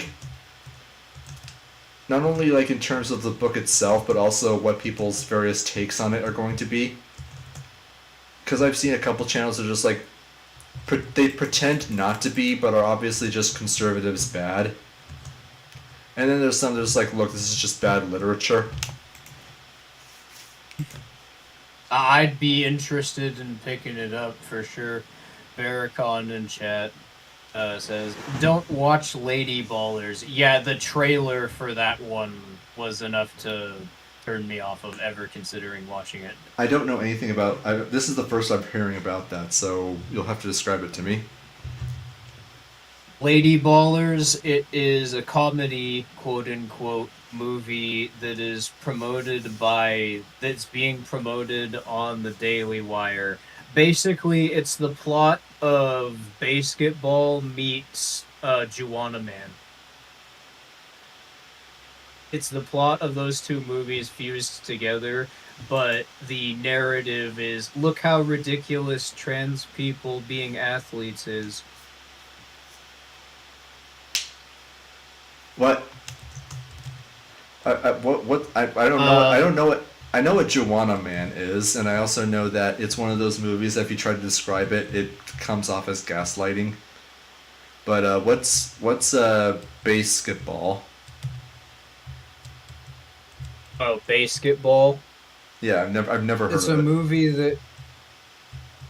Oh, it's a movie by Trey Parker and Matt Stone, and it's really fucking bad. And it is about it. It's well, it's a basketball movie, and the general narrative of it is what I was comparing Lady Ballers to. Because the plot of the movie is exactly what it sounds like, but it's a really fucking stupid movie. That's why you haven't heard of it. I don't know about the It's an narrative of the attempt to movie fuse though. the two.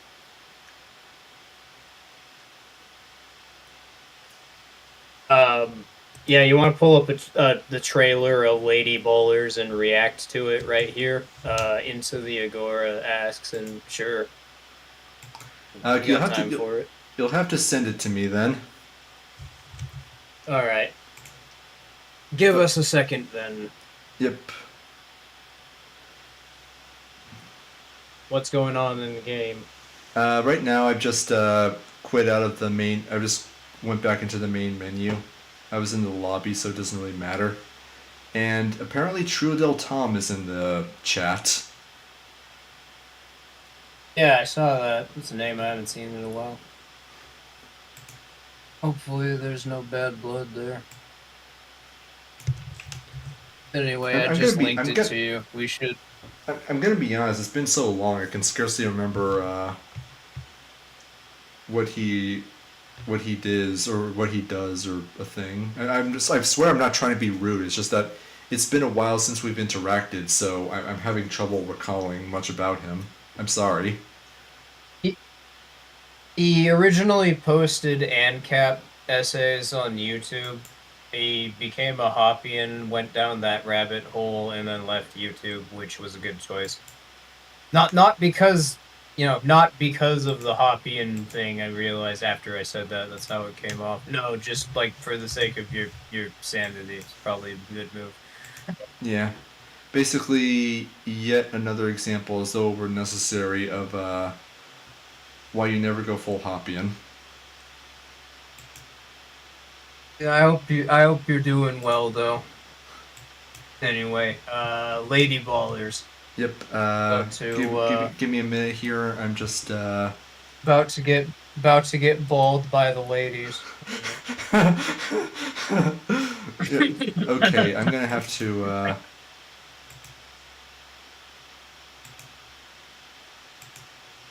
All right, I have it pulled up here. It's on the stream. Not I don't have a watch together link, so you'll have to watch it via the stream. I know there's gonna be a bit of a lag there, but we'll kind of have to sit through it. Okay. That's okay. You can. I mean, it's a black screen, but you can see it, right? Yep, I can see it. Oh crap! I just realized I didn't turn on the audio. Okay, give me a second here. And Yeah, you'll be able to pick up the furry Fortnite in the background. I'll just get rid of that. all right. All right, here we go. Now we're ready. In a world where women's sports is being transformed, the Daily Wire calls foul with the most triggering comedy of the year.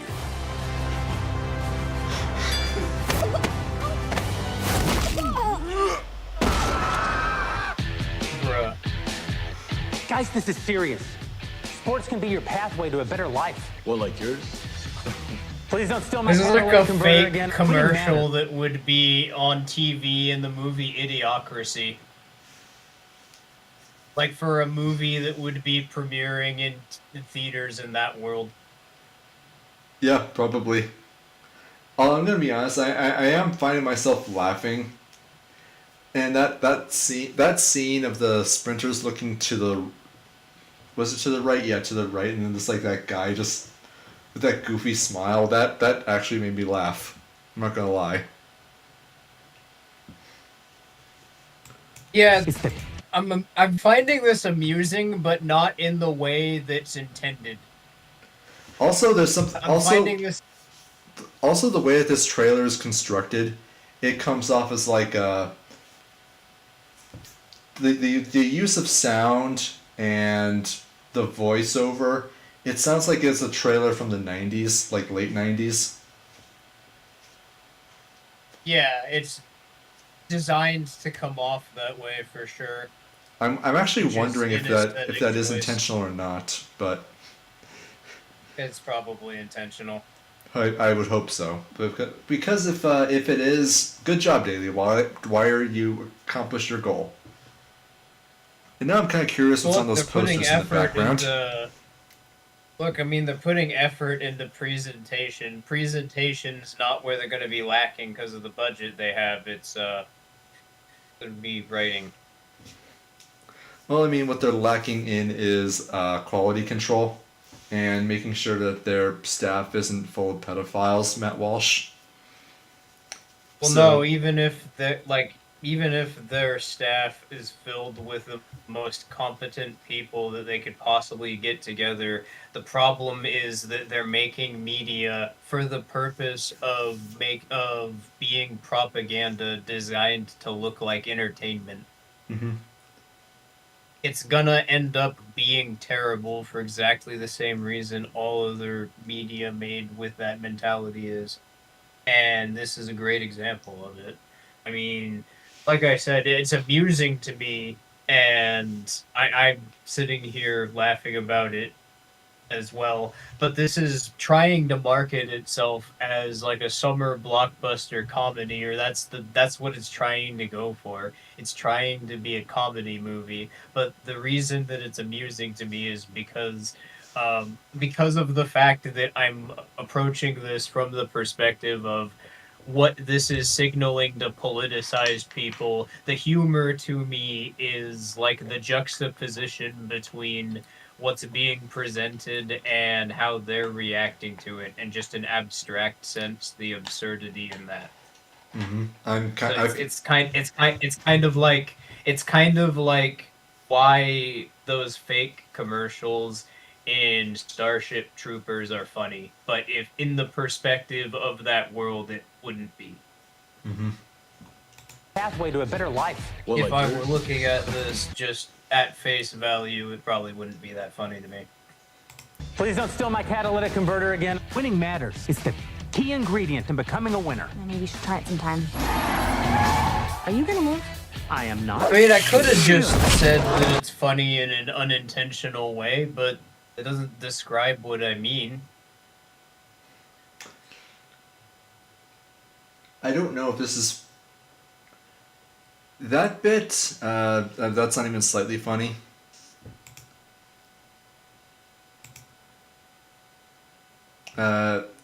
Sorry, I was just playing. I was playing a little bit and just like.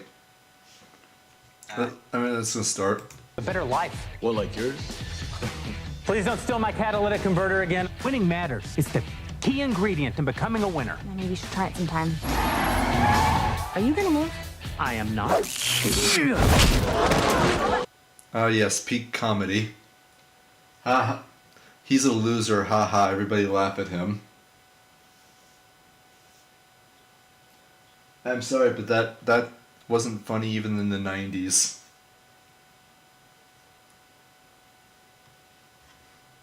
Let's cut to the I kind of was just watching it on my end through the Discord DMs and see exactly where you'd stop.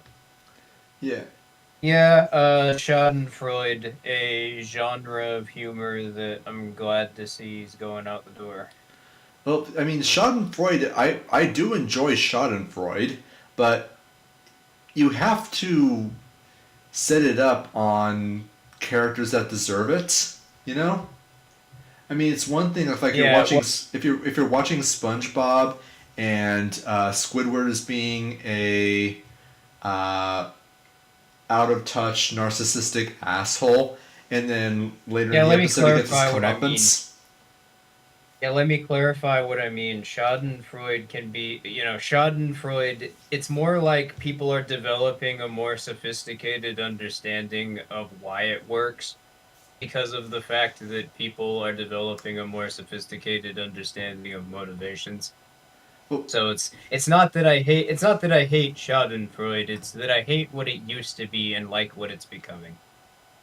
No, actually, I kind of take the opposite approach because people clearly demonstrated having a very good understanding of Schadenfreude. Like, even back in the days of, like, Looney Tunes, they demonstrated a very clear understanding of how that worked. Like, a large part of it, what made it work is slapstick, where characters would obviously, like, be put in, like, crazy amounts of harm. They get blown up, have, like, crazy weights dropped on them, and it would just annoy them slightly. Like they would but, physically like- shrug it off, so that's what helps. But part of what makes it work is that they deserved it, the characters that were on the receiving end. And now Yeah, it's just, and that's what yeah. that's what I mean is, well, if you go back, a lot of older Schadenfreude has probably the worst example of Seinfeld isn't funny in any media. And do you see where I'm going with this? Or I think so, but the only examples I can think of what you're describing are fairly recent in terms of when they were made, because I see a lot of it. Like, there's this one cartoon that I haven't watched, but I know of it. I know Mr. Enter talked about it, but I actually didn't learn about it from him. It's called Stressed Eric, about a single father in Brit-Bongistan who basically is a cosmic punching bag where the universe just goes out of its way to cause him physical and emotional turmoil for things that he did not do and obviously did not deserve any of what happens to him. It seems like and that that's kind of treated like, and even people that are fans of Schadenfreude don't like that show for that reason. If you want a it's funny that you cite the example of Stressed Eric, because there's another example that is more recent that like epitomizes exactly the phenomenon that I'm trying to describe. Horrid Henry, have you seen that? I remember. I actually Also a did see UK Mr. Enter talk. cartoon. I actually did see Yeah. Mr. Enter talk about it. That right there is a great example of the problem that basically all old Schadenfreude has. All old Schadenfreude like depicts these character interactions that are clearly representations of like experiences that the artist has on an everyday basis, but it's based on a less sophisticated understanding of psychology. So there are just examples of like exaggerations of trauma responses being played up for comedy, or like people being portrayed internally like they're just displaying a quirk when what's being depicted is basically like unwittingly is a graphic recreation of someone being actually traumatized. And yeah, I can't fucking enjoy it because of that. Yeah, it only works if like if it has to be done with care. And if you absolutely positively have to traumatize someone who deserves it, then if you absolutely positively have to traumatize someone who doesn't deserve it, then you have to do it in either one, a method that's so obviously exaggerated that it's difficult to or to conceptualize someone being traumatized just because of how exaggerated it is, or two, it has to be addressed in a seriousness that makes it has to be addressed within the work in a manner that actually accurately reflects what's being presented. And that kind of Well, I think style you is just probably have better to- for dramedies, but again, it's kind of Yeah, like you a have to delicate under- balance. I was gonna say it's more like you have to understand aesthetic signaling to try to understand what I'm attempting to describe here. Because yeah, it's what were we getting at? Because sorry. Because my problem is not the concept within the narrative that Schadenfreude attempts to represent. Like my take isn't everybody should be nice to each other in media, whatever. My problem with it is my problem with it more is just I have the context that I do, and maybe it's just a me problem, but I don't see comedy. I just go back and see Schadenfreude examples of it that is 50 years or older, and it just I don't understand how people can interpret that as comedy if you have the context of like the function of the brain that we do. Like, you should try it, Heretic. I have actually, and I have seen like several. I can't think of any examples of Schadenfreude off the top of my head, but definitely Seinfeld isn't funny. That phenomenon. I don't feel like. I'm sorry, what were you gonna say? Yeah, I just remember like I remember like a couple. I think it was like almost a year ago. I had the occasion to actually watch Seinfeld, and yeah, it doesn't hold up. Not because like it was a bad show, but just because like a lot of the jokes and stuff I've heard done better in later pieces. I mean, at the time, like it was a comedic phenomenon, but then you've had things like The Office, the U.S. version anyway, which surprisingly does hold up. And I can't think of any other examples off the top of my head. A lot of other cartoons that have adopted some of their jokes. And of course, you've had what's the AI Seinfeld thing called again? Nothing forever. Yep, you had that come about, which was just a glorious expose on visiting the latest restaurant that just opened up in town.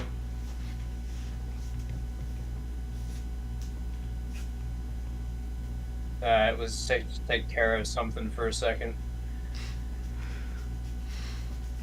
Anyways, let's go ahead and continue with the trailer. Would you jump onto the stream so that we can be synced up, more or less? Yeah. Let me get back to it. Let me know when you're ready. Right. Yep. I'm ready. I know you're not a woman. Hey, you don't know how he identifies. If you can beat them, What do you know about the U.S. Opens for the Global Games? You want us to compete as women. $5,000 prizes. My lover says you were a great coach back in the day. join This is the way the world is now. My 8-year-old daughter told me all about it. So, a guy can become a girl with no physical changes at all. Oh, that's called gender fluid. So I can be a woman on the court and a man in the bedroom. I can't believe it. Nice. You mean when you're sleeping? Yes. Coach, Alex, we could play basketball. we'd have to get the whole team back together. it's time We're in. I'm in. I'm in. to play Lady Ballers. Man up. like a girl. That's right. I'm with her. I'm in my truth. This is my truth. From heroes Day one of being a girl athlete. I love being a girl. to sheroes. We could dominate Yeah, it every is. woman's sport. It is just so obviously basketball and Juana, man. I still don't know the narrative of basketball. Basically this. Literally just look it up afterwards. I don't even know how to spell it. It's baseball and basketball. Base, hit ball. Okay, I just wanted to make sure that my assumptions about how it was spelled were accurate. It's a fucking dumb movie. You're gonna feel embarrassed that you dedicated so much of the stream to talking about it. This is dumb too, which also reminds me, if we're going to be watching propaganda, we're going to have to end up watching at least one episode of that Family Guy style animated sitcom that the Daily Wire is trying to produce. Oh yeah, look, I forgot what the name of that was already. Mr. Birch. Was that it? Mr. Birch. Probably. Although don't worry, they've been enjoying life lately. Sorry. they've don't worry, they gave away all of their jokes in the trailer for that show, so nothing's really gonna change. It's fine. Anyways.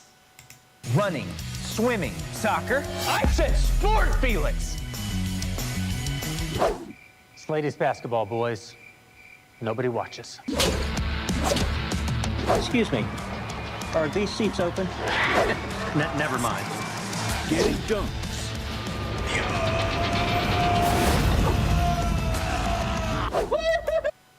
They got an actual sitting U.S. senator to do a cameo, not only in the movie but in the trailer, and we're expected to believe it's not propaganda. Yeah, and it's not propaganda.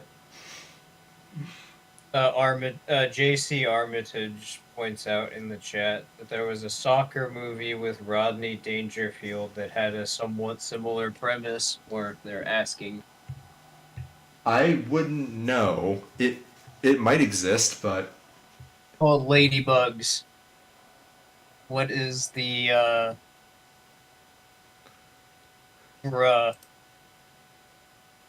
I have never seen this, which is the reason why I didn't know that off the top of my head.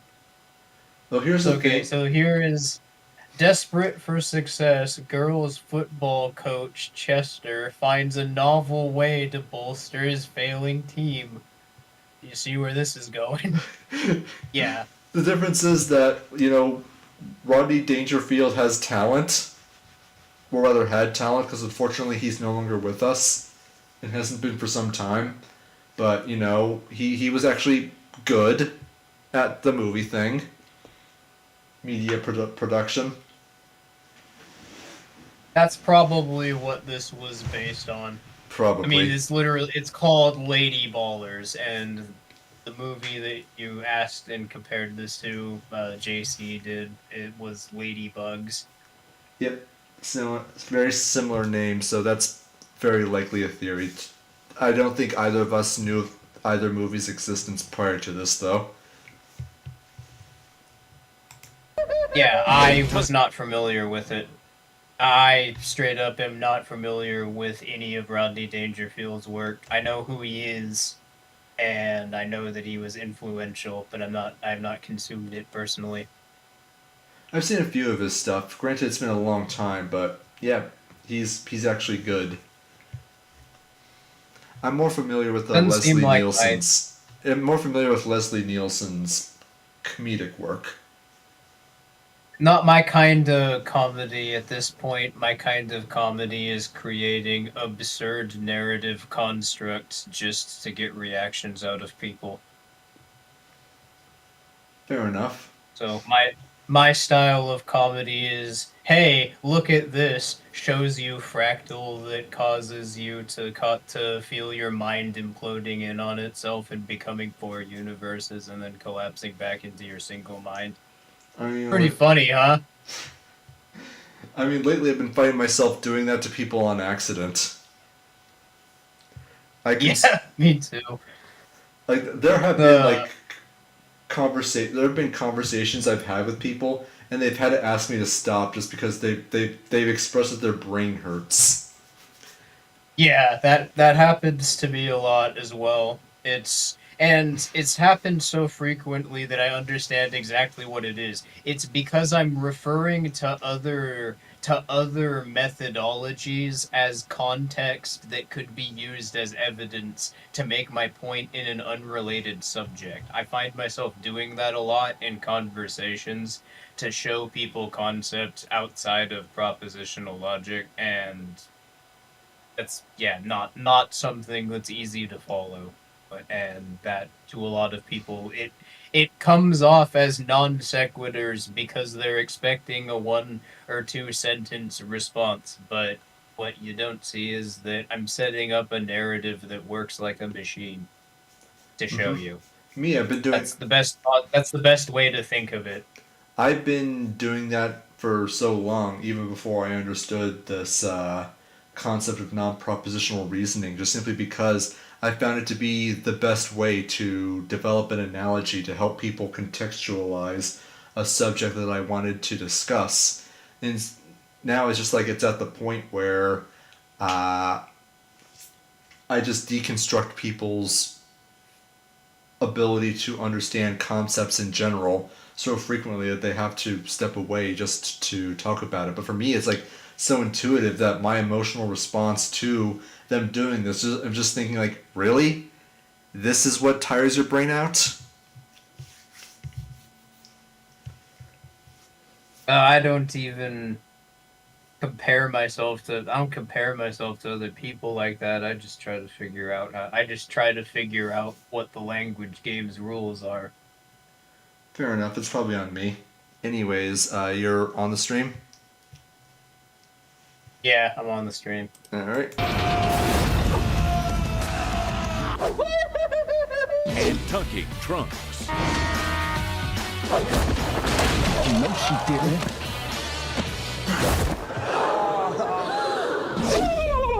That's the biggest I've ever seen on a lady. I don't care. Lady Ballers. One can even be trans age now, which provides Sheelix with a wonderful opportunity to relive all the experiences that she missed out on in school.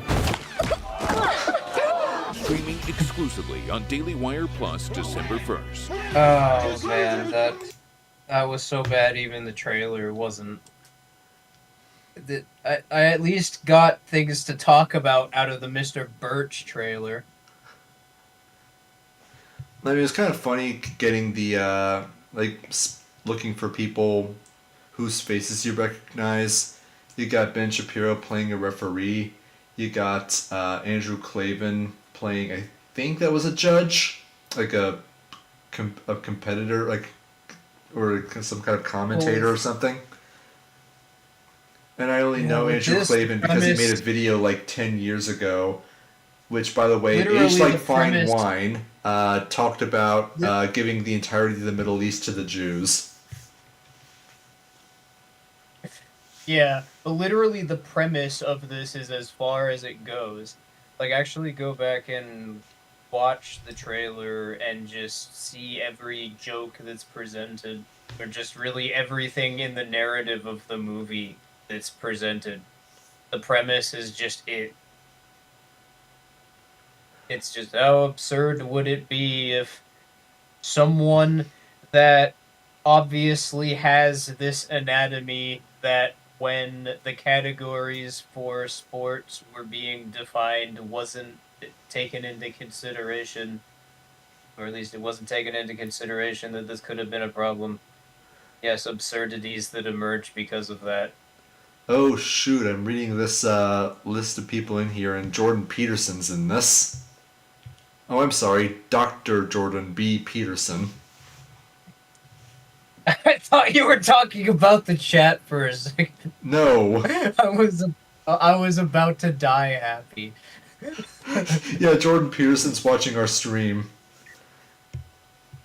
I'm late night browsing YouTube and there's furry stream talking about MKUltra. It has MKUltra in the title, but based on the preview, they're watching Lady Ballers, and they have 10 viewers. I mean, we don't know what he's up to at night. Could be anything. Tabs over to E621. I mean, to be fair, that's probably one of the more mild things he could be doing. And honestly, probably one of the most respectable things he's done in the last 20 years. His wife doesn't let him use the Tor browser anymore.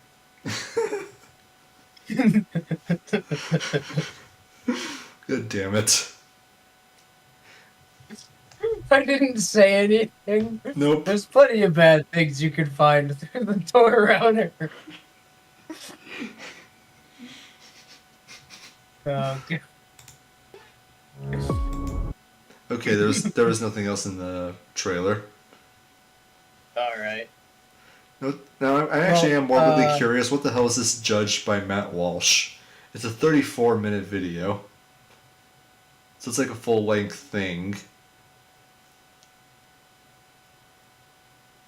Yeah, I don't know if that's a movie or a series that the Daily Wire is promoting, but regardless of which one of those two it is, I didn't even really bother watching it because I knew I was, just based on the premise of it, I was going to be turned off of it. But Matt Walsh in like a Judge Judy kind of situation. Is that what it actually is? Except I don't think that it's actual court cases. I think that it's just him, like, literally, like, making value judgments about other people. That's dumb. I mean, Yeah, at least with like TV judges, you sometimes get like really stupid plaintiffs and defendants who do things like plaintiff comes in, says that this person pickpocketed me. He took my wallet, and there was a $50 bill and a coupon, and then the defendant says there was no coupon in the wallet, ma'am. Comes off to me as a very, like, narcissistic, like, hot self-supplying move. Like a move made by a narcissist in order to get gratification. That's kind of how it comes off to me.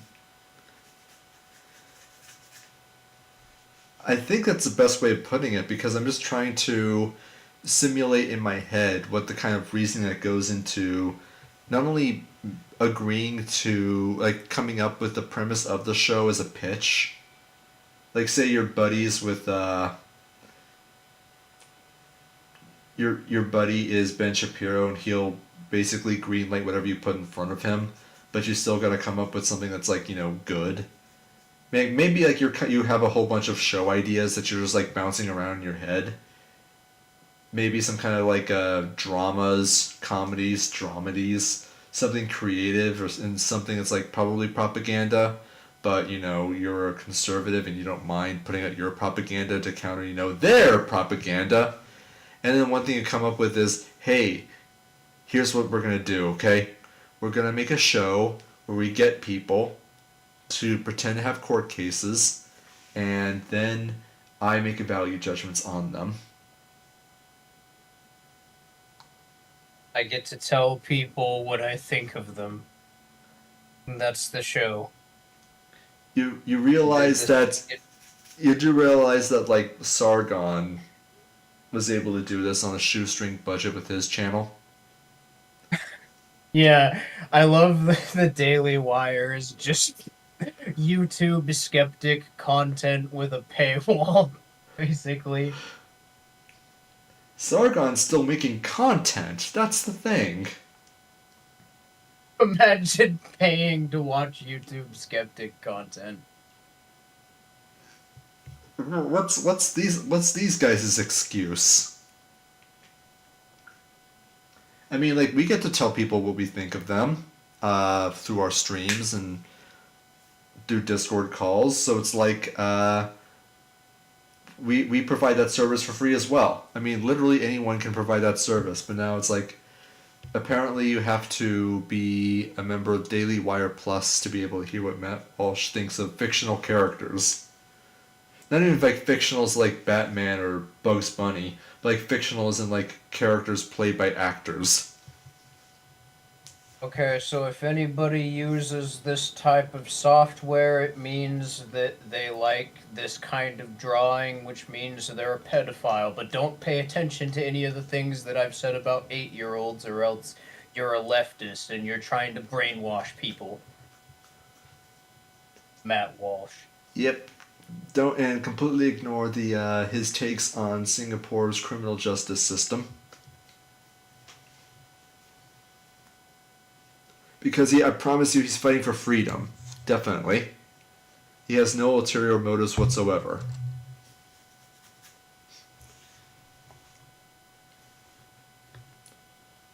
Yeah, that definitely makes the fact that he specifically popularized the whole accuse everybody I don't like of being a pedo thing very concerning. Did he really? He didn't. It's like it was on Twitter and it was popular on Twitter already, but Matt Walsh was the person that started normalizing that in like white market broadcast media discourse. Shoot. So like he's the one that mainstreamed it basically. Oh man, that's going to age like milk. That is oh boy, that is going to be that's not going to end well for him. All I'm going to feel once the skeletons in his closet start dancing out is vindication. But then again, it's like it's blatantly obvious to anyone who's seen his takes on arranged child marriages. Yeah, the dude has absolutely, or at the very least in the context of his arguments, demonstrates no awareness of things like power, or at the very least acts like they don't exist. Which, even if at face value you're going to not assume that he has malicious intent, think about what that means about how he perceives the implications of his own behavior.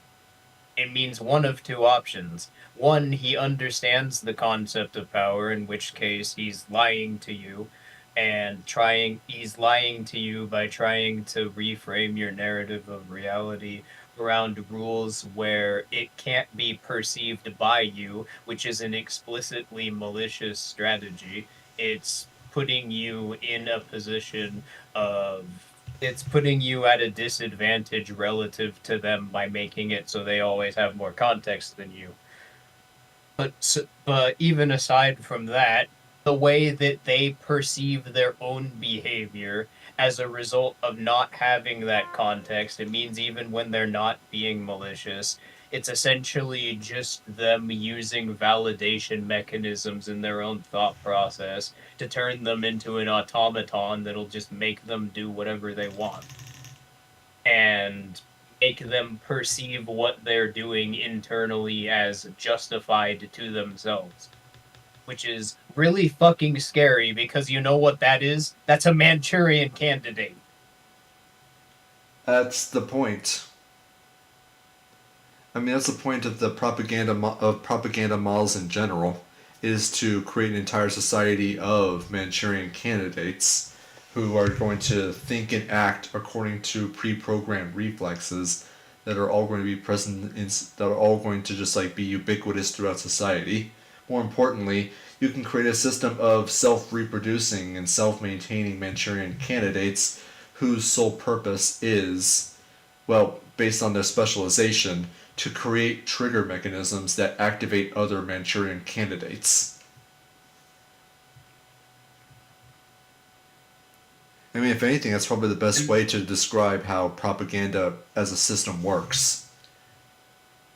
You're creating a whole bunch of You're creating a whole bunch of people who go about their lives completely unconscious of trigger mechanisms programmed into their brain that are designed to, when activated, make them unconsciously perform certain pre-programmed actions. And to them, they don't think they're brainwashed, they don't think they're programmed, it just seems normal, it's natural. Whenever you see a certain symbol, whenever you see a hexagon, you're supposed to feel anger, and you're supposed to go after the person who made the hexagon, because hexagons are only put forward by evil, bad people, because, you know, those darn hexagonists, they exist purely to undermine our society. And your society is interchangeable with your government, and your intergovernment is interchangeable with yourself, and therefore the only reason that a hexagon exists is because an evil hexagonist is trying to kill you. Yeah, it's very difficult to explain at face value how this kind of manipulation works, especially if you're operating around the assumption that propositional logic can represent truth. But just look at how intimately it messes with your perception of reality if you don't understand this is what's happening.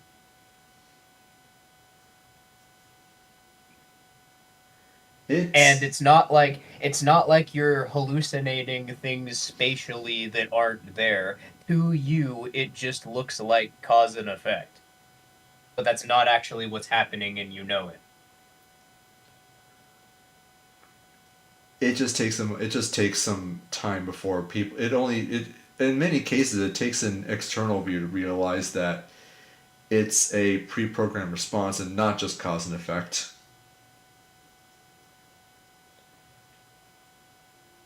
It's a conditioned reflex, basically. But anyways, I think we've pretty close to the limit of what we're able to talk about on the stream. So let's go through let's go through some comments really quick. Comments. Yeah, for sure. And I am definitely hearing a lot of redundant phrasing in my own speech. Pardon me for that. That's just the result of not talking to like anybody for a month.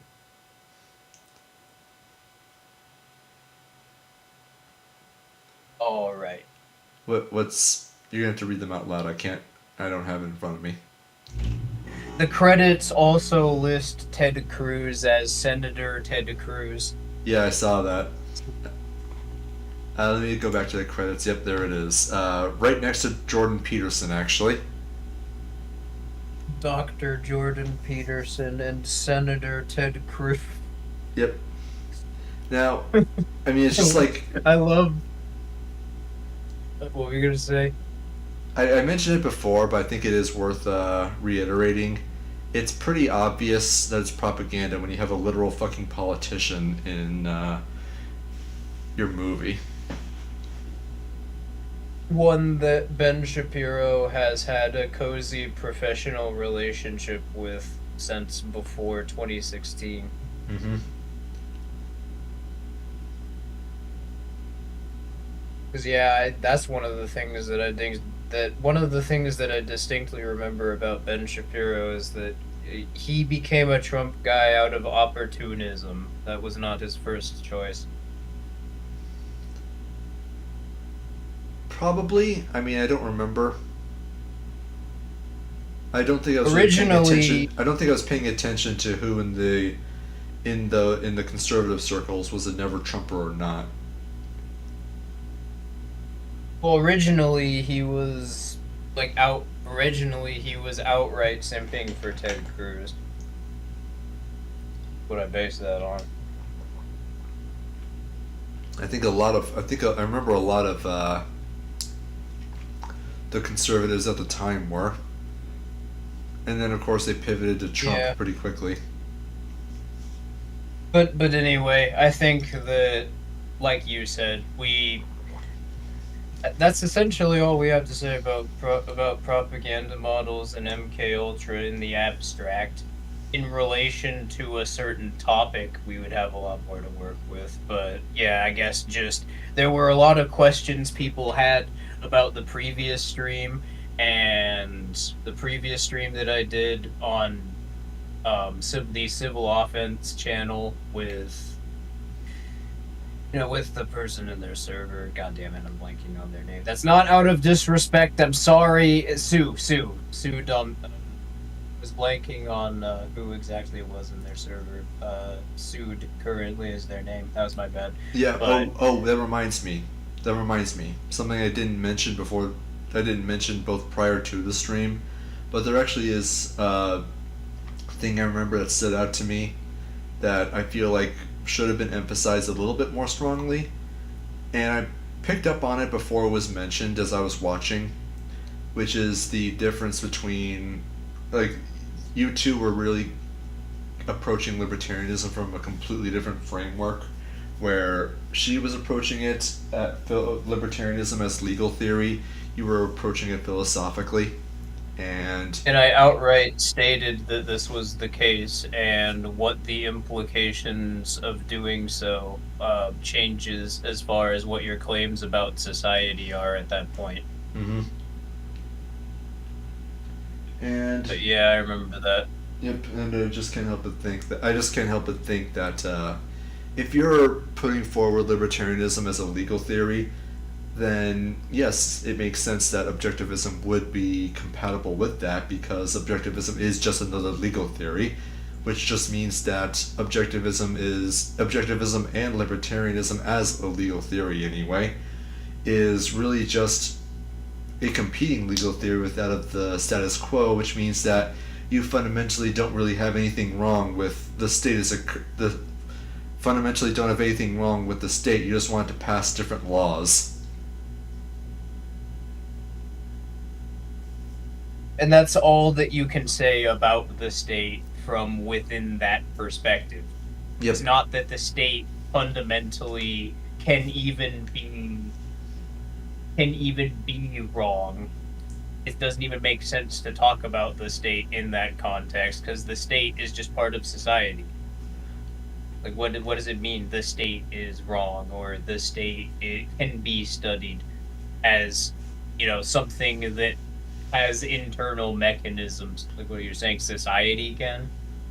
Society is wrong because the state passed a law that I don't like.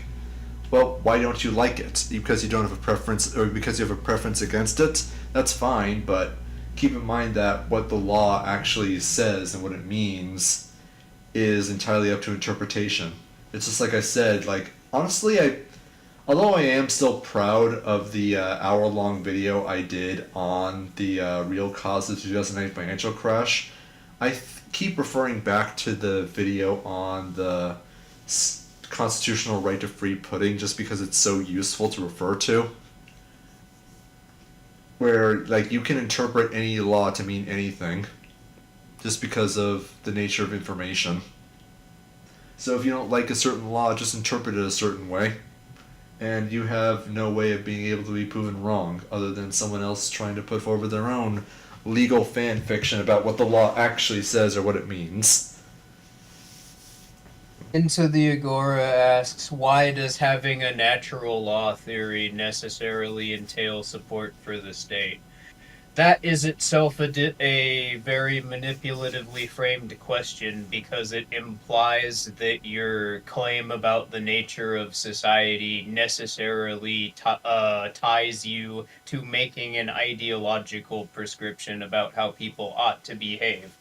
But the problem with natural law theories from a libertarian perspective is that they frame how the enforcement of property titles is being carried out. They frame a specific model of enforcement of property, specific expressions of property norms, interchangeably with the concept of property in the study of societies, which conceptually recreates polis. The basic idea is just that they try to reframe how property titles as enforced by states and how that dynamic emerges as something as just a property of, or just a necessary prerequisite for societies to exist at all. It's a way of creating an example of how societies and governments are interchangeable concepts and how one, although they might have separate and distinct properties depending on who you ask, every one of those people that you would ask who would argue that one could not exist without the other. And that's what, and into the Agora's response is, well, that's what you're claiming about natural law, that it makes ought claims, which most Rothbardians actually explicitly reject. Yeah, and what we're pointing out is that this would be an example of logic pareidolia happening because of the assumption that propositional logic is valid. That's actually not, it's first of all not rejected by Rothbardians because Rothbardianism is a political ideology that bases all of its claims internally off of presuppositions. It doesn't itself see that internally, but it is making odd claims. And very often, it's like, maybe it's just my experience, but I have not seen any Rothbardians who have rejected the idea that the Rothbard's property theory isn't just natural law. Yeah, and that's another thing that I was going to add is it's not that Rothbardians they don't try to claim that their legal theory rejects that framing. They claim that it demonstrates that there isn't a conceptual basis for the is-ought gap ever emerging. That's how they try to frame it. Mm-hmm. And which, of course, is complete nonsense. You literally can't meaningfully describe behavior unless you are describing what caused it to be, which is what defines it. Therefore, it doesn't make sense to make ought claims in the context of the social studies, which is the problem. And the way that this is resolved internally within Rothbardianism is, actually, let's just create a presupposition that this isn't a problem, basically. It's not a problem because we just decided let's presuppose it's not. Mm-hmm. We bypassed it because we said we did. Let's solve this problem, Konkin, Papa. Let's not and say we did. Have we gotten a reply? Just one comment. Some of them make odd claims like Zulu, but I don't think you're familiar with or keeping up with the current discourse in ANCAP circles because it's a pretty big dispute right now. Okay, well, maybe not if that's an actual dispute, but yeah, it's entirely possible that I could be out of the loop if they're actually fucking doing something about the teenagers running around calling themselves Hoppians. Well, then all right, might pop my head in, see what's up. A few of those circles, but yeah. Until that, until then, I have absolutely no interest in getting involved with people who really, if tried doing any serious organization with there's a good chance that fucking we get the feds called on us, not because they're informants, but because their fucking like mom would take their phone from them and think we're trying to be groomers or something. It's difficult to say the least. I haven't been keeping up with the Rothbardians either. I mean, it's very possible that there's some internal dispute about whether or not that counts as natural law, but until such a time that they're able to actually address the fundamental flaw of just being, liberal or just being classical liberals, but with no taxes, trying to create a centralized organizational model in society that definitely isn't a state. Unless they can actually address those issues, I can't say that I'm gonna get much. I'm gonna get much productivity with engaging with them because, quite frankly, there's only so much time. There's only so many times I can hear, "Hey, good evening. Have you heard about our Lord and Savior Hop?" Before I just don't want to engage anymore. Well, anyway, you want to end the stream or check the chat one last time? Well, let's check the chat one last time. Living as a homeless PCP addict taught me more about the economy than 1 year of college. Yeah. Unironically, you probably would get a better perspective of how to economize with your resources living that way than going to college. I'm pretty sure that you can learn more about society, about modern society, economics, social relationships, social dynamics, and quite frankly, a lot of things if you put all your money away and just lived as a homeless vagrant for a semester. Not saying that that's an ideal. Not saying that's an ideal you should strive towards, but if you did that, then as the result of living that way, you would understand how to economize better than a college student. Yeah, likewise, which is why I was agreeing to that. You would certainly become a lot more qualified at performing certain tasks than college graduates. Anyways, yeah, I'm gonna go ahead and cut the stream here. Thank you all for stopping by, and we'll see you next time.